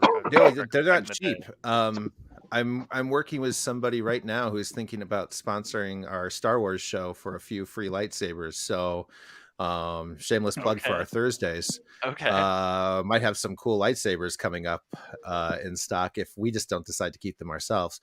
Just have our own. I'm a Kylo lightsaber fan. Yeah.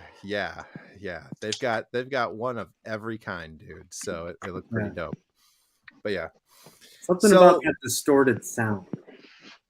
I just remember that seeing Oh yeah, the Kylo saber. I just remember seeing the first trailer of that, and people were losing their minds, like seeing that lightsaber and just like the way it looked and stuff, and how it's different and the broadsword aspect. Like, when it comes out, it's not like it's like a. Yeah, it's aggressive. You just think you'd be just like shaking because it's like so aggressive with the sound. It sounds like the lightsaber sounds like a fine-tuned engine all the rest of the time, but this one just sounds like it's a freaking car from Fast and Furious. Like, right. Oh, yeah. Phil, it does. Isn't that because it's a bled Kaiser beer? Kaiser Crystal? Kyber Crystal? Yeah. That's awesome. It's manufactured, right? Doesn't it? It kind of does, because it's just blasting out. It's basically it doesn't have he basically opened it up as far as with the crystal goes. The aspect of having it out just blow out more vividly. I'm interested too. Now we've got an orange lightsaber. So from the Ahsoka preview we saw the other day, and this has got some nerds up in arms, is the fact we have now, like, unlike in the books, they were always existing, but in canon Star Wars Disney World, a lot of people are peeved that the new bad guys got an orange lightsaber. So I'm pretty geeked about that. I'm going to be glad to see more colors coming into the Star Wars universe with our swords. Who is that character, by the way? Do we know? It's like so general, he's really general, right? Or I know nothing about him. So obviously we've got Grand Admiral Thrawn coming back, right. And he's got some dark Jedi, and this is based off of a lot of the old Del Rey books from back in the day. Okay. I'm going to get off into a super tangent on this. We might touch base again afterwards, because because I mean, there's been people here for 2 hours watching. I don't want to on one of our Star Wars segments. We're gonna go for 2 more actually, hours we talked about. Just this last episode, we talked about the characters, and we'll be talking about it again this Thursday. Maybe you should hop on and join us with Mac, because he's a bevy of information when it comes to our Star Wars stock. But yes, they're 2 dark Jedi joining Thrawn, and it looks like we're going to be focusing a lot on the world between worlds. We're probably going to be resetting some things in the Star Wars universe, which means maybe making canon Mara Jade, bringing in the son of her and Luke Skywalker, perhaps resetting some of the, also perhaps resetting and alluding to the fact that Obi-Wan Kenobi has a brother, and his daughter was Rey's mother. So Rey will also be of the Kenobi line as well, but like we all kind of wanted more so than Palpatine. Yeah. So there's supposed to be some big resets coming. I was mostly excited about Mara Jade, and supposedly what's her name, who plays Karen Gillan, is going to play Mara Jade, which she is a fantastic actress. Yeah. She's got the red hair, she's got the action chops, and she will be the hand of Thrawn. Just like she kind of used to be the hand of Palpatine back in the day. But like I said, I'll shut up we're gonna get off of Star Wars. Come and see us on Thursday. I see everybody else in the chat's eyes glazing over, and we just lost 4 viewers. So Phil's shutting up. Everybody was just like, "I'm here for fucking comics, nerd. Get out of here, Star Wars boy." Did they first appear at the same time in the same comic book though? Thrawn and Luke's these daughter? new Jedi are totally new. These Jedi are totally new. The Luke's daughter and Mara Jade, their comic book appearances. I know Mara Jade appeared. The rest of them, I think, were in the Del Rey books. Okay, because I thought it was Thrawn, and who is Luke's daughter?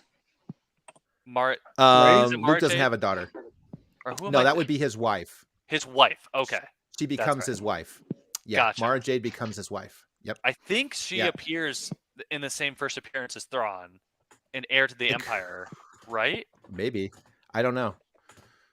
No, Mara Jade appeared in a couple of other different books. I only know the Del Rey side of things. I didn't pay a lot of attention to the comics, and plus they were uncanon. They were retconned, so they're not considered canon in the new universe. So, I mean, but granted though, like everybody does consider the non-canon version of Ahsoka the first appearance in comics, right? So it's not like it's the version that they keep with Mace Windu #4. I think it is where she first appears in comics in the new universe. That's kind of like a secondary key. So I'm not positive on where she showed up on Dark Horse. Yeah. So I'm just seeing, and this is what Key Collector says, but so Mara Jade, it's in Star Wars Heir to the Empire #1. So Admiral Thrawn and Mara Jade. Well, if they both end up appearing, that's 2 keys in one book. I'd be keeping an eye out for it, people. If you can find a cheap Thrawn, which I doubt right now after the preview, but if you can, realize there might be somebody showing up in the next 2 to 3 years else in that book. So it also might have a little bit more staying power. Yeah, definitely. It also says first appearance of Joruus C'baoth. So that's who these characters were based off of. Joruus C'baoth, C'baoth. I don't know how the nerds pronounce it. But you mean us pronounce it?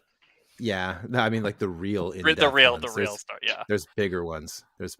But he was a cloned Jedi that went dark, that was brought on to fight Luke after Thrawn put him up to it. And these 2 Jedi are also following Thrawn. So we'll see. It's probably gonna be the same concept, but not the same story. Gotcha. All right, now done. No more Star Wars talk. I'm sorry. We lost 7 people now. I want to make one announcement. I probably should have made it earlier. If you got anybody in the chat, anybody in the panel, if you have not subbed, do me a favor and do that. We're at 882. We're almost at 1,000. We're getting there. Almost at 1,000.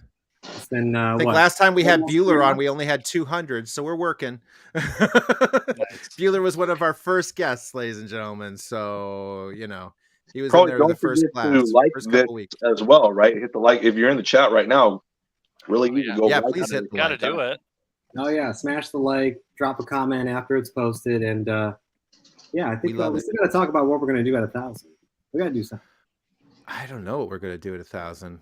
We do have to start wrapping our head around that because it's actually becoming more of a reality now. When we first started, it was just like, 1,000. Well, let's see. That'll never happen. We're like, shoot. Okay, we got to really figure this out now. At 1,000? Oh, we've been giving away something for a lot of things, so I hope so. The problem is what we're going to have to give away next. Goodness gracious. Well, Theo just got that John Wick signed comic, right? Yeah, here we go. I'm not wow. You guys forget I gave Theo has producer power too, so he just threw Vin out for that.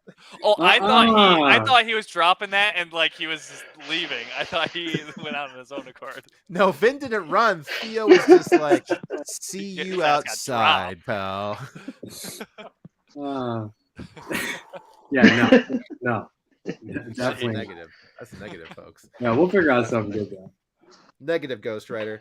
Yeah, we'll find something. I'm probably gonna look for something around here too on the outside side of collectibles. But yeah, definitely a lightsaber. I'll tell you that much. That's for sure. Yeah, right. There'll be that in there.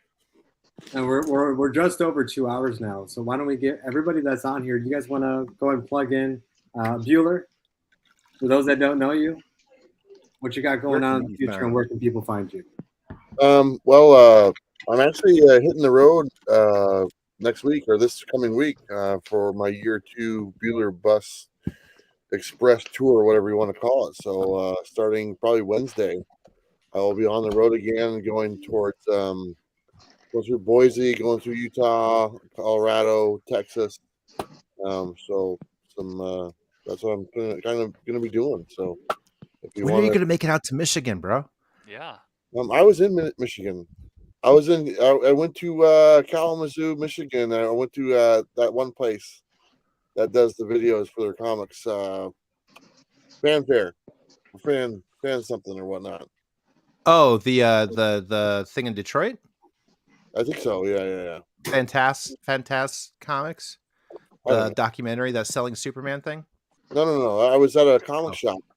This is Kalamazoo, Michigan, or something like that. So I wasn't. Well, that's just 20 minutes south of me. I wish I would have known. Damn it. Well, that's not my fault. Keep it in mind. Yeah. No, it's not your fault. It's my fault. That's why I said I wish I would have known that. You could have met at Bell's Brewery.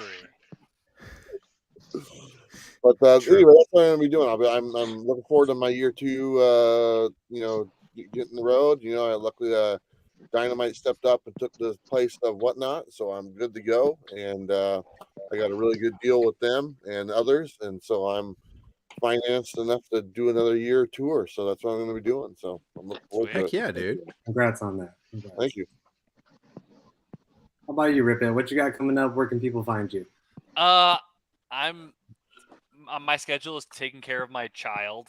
I don't know. I would actually like to start making more comic YouTube videos in the future. I feel like I need a rebrand. I came into this social media thing with no ideas of what to do with my name, and I was Ripstick Hamilton as my regular Instagram because I was a Rip Hamilton fan, and my last name is actually Hamilton.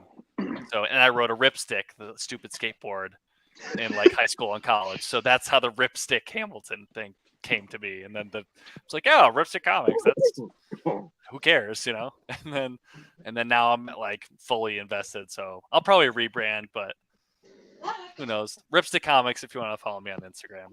So, all right. Ben, how about you? Oh, just the same old, just making funny videos for Instagram. I throw them on TikTok every now and then, And I actually went through the same phase with the, rebrand. Yeah. I just gave up. That's literally just my gamer tag. That has been for like 20 years. So I just gave up. Phil knows that. He's laughing because he knows. I was going to say, you told me that story. I remember that. Like, I like your name, dude. It's just like, I had no idea what to do. I just gave up. I'm like, that's what I wanted to get on Instagram. I needed a name. I was like, well, I use this. It sounds cool, though. I like it. Thanks. Yeah, but nothing really going on right now. Just, made some videos for Instagram and whatnot and throwing them in TikTok. That's it. Nothing big right now coming on. Nothing big, dude. You're one of the most entertaining people on Instagram. I'm not even gonna lie. That's true. Appreciate it. That's true. Probably you and Dan are two of the most wholesome people I have ever met in this game. And guys, I love the rest of you too. No, that's not meant to be offensive. But I met both of those two right there 100% by just coming across their posts. And it was 100% just feel good content. Look at them. They're trying to make a heart. They're trying to make a heart, but they're so wholesome. They're there we go. Together. It's close. It's close. It's a nice one. But yeah, my wife they were doing a Comics and Chaos sign right there. That's what they were doing. It wasn't a heart. It was Comics and Chaos. But yeah, two of the most wholesome. How about you, Dan? What you got coming down the pipeline? I got a lot. Tomorrow I'll have a video out. It'll be 13 shots and a 1-minute video. And so it's going to be really quick cuts and edits because I was like, I am not going to show a whole lot of stuff. So that'll be out tomorrow. It'll be on Instagram, TikTok, probably my YouTube, which I don't use that much. I'll be at Shortbox Live, which is May 7th. So that's in San Jose. After that, I might be at Comic-Con Revolution. I'm hoping to make it out to that one. That's in Ontario. This is for my Southern California people. You can find me on Instagram, Diesel Dan Comics, TikTok, Diesel Dan Comics. YouTube. I think it's Diesel Dan Comics and then some extra numbers. The new app, Lemon 8. You can find me on Lemon 8. Yeah, find that one. Download that app. It's like asking somebody to go follow Theo on Drip. Yeah. You can follow me on I anything. will do that. I'm everywhere. So yeah, lots of videos all the time, making all kinds of content, all that stuff. So yeah, nice. That's what I got going on. Lantern, how about you? Oh, I just follow you guys, man. I love watching all you guys. Hold on. Man. I respect. Oh, sorry, hold on. Wrong hand. Yeah. Bring it in. Bring it. You got it. There we go. And Phil, you say you can come to Vegas next week? Yeah. I'm actually gonna be. Yeah. I work at. Yeah, man. That and I invite you to the restaurant I work at. It's called Bouchon in the Venetian. I'll buy you your meal, man. Don't do that. Let's just have something to eat and grab a drink. Haha, Theo, I'm going somewhere without you, and I've got food. Somebody else offered to buy you. I would love to serve you, man. You guys are too freaking nice, bro. Brother. Yeah. I love this. This is dude. Let's definitely. I'll be there the 14th through the 20th. So I'm looking forward to it. Just let's catch up in DMs and let's find a night where we can get together. 100%, bro. Awesome. I'm there. Thank you. I thank God for all you guys for having you guys. Thank you, dude. We thank also for having this bottom row. Is this the most wholesome group? I know, right? Everybody just wants to give each other a hug. We're just trying to say goodbye, everybody. We're just like, no, I love you, man. No, I love you, man. Phil, any announcements? Well, I'll be in Las Vegas. We've got a lot of stuff coming with Cover Price. Theo's probably asking me this as a quiz because he's like, Phil, you're supposed to say something here, and I'm probably forgetting. Plugging just a lot of new content coming. Really, that's the big thing. I'm just looking forward to getting out to NAB. That's the National Association of Broadcasting. So we all get together and do big conventions too. So to learn a lot of new technology and stuff like that. So that's why I'll be in Vegas for that next week. And so just look for new content. We're getting some recaps of our Chicago trip together. And we're planning our next sets of moves, but otherwise, things have been good, but that's about it. How about you, bro? I feel like I forgot something though. I feel like that was a put up to Phil. Did you forget what you were supposed to talk about? And I feel like right now he's just like the disappointment. Actually, we did give away a book. That's about it, guys. Just okay, good. So thank God there was so much pressure, guys. All right, I just like messing with this man. But fantastic episode, guys. I appreciate everybody on the panel. Oh, I removed Theo now. Look at that. Look at that. Yeah, look at that. Look at that, man. Look at that. Look at that. But I do appreciate everybody taking the time out of their day. Bueller, Rip, Vin, Dan, Lantern, Scaff earlier. Appreciate you guys. Thank you. Dude, it's a great night. Great night. Well, ladies and gentlemen, see you next. Yeah, let's get everybody home. See you guys next Sunday. Guys, feel free to stay on for a few moments afterwards so we can get all of your footage in here and whatnot. But otherwise, ladies, gentlemen, see you next Sunday. And also join us for our Thursday Star Wars show and breakdown of The Mandalorian and talking about all the previews and the new shows coming. Join me, Theo, and Mac for that. And any of you guys decide to want to jump in too and talk Star Wars with us, God, we would love to have you join. So 100%. Come on in. But until then, appreciate you guys.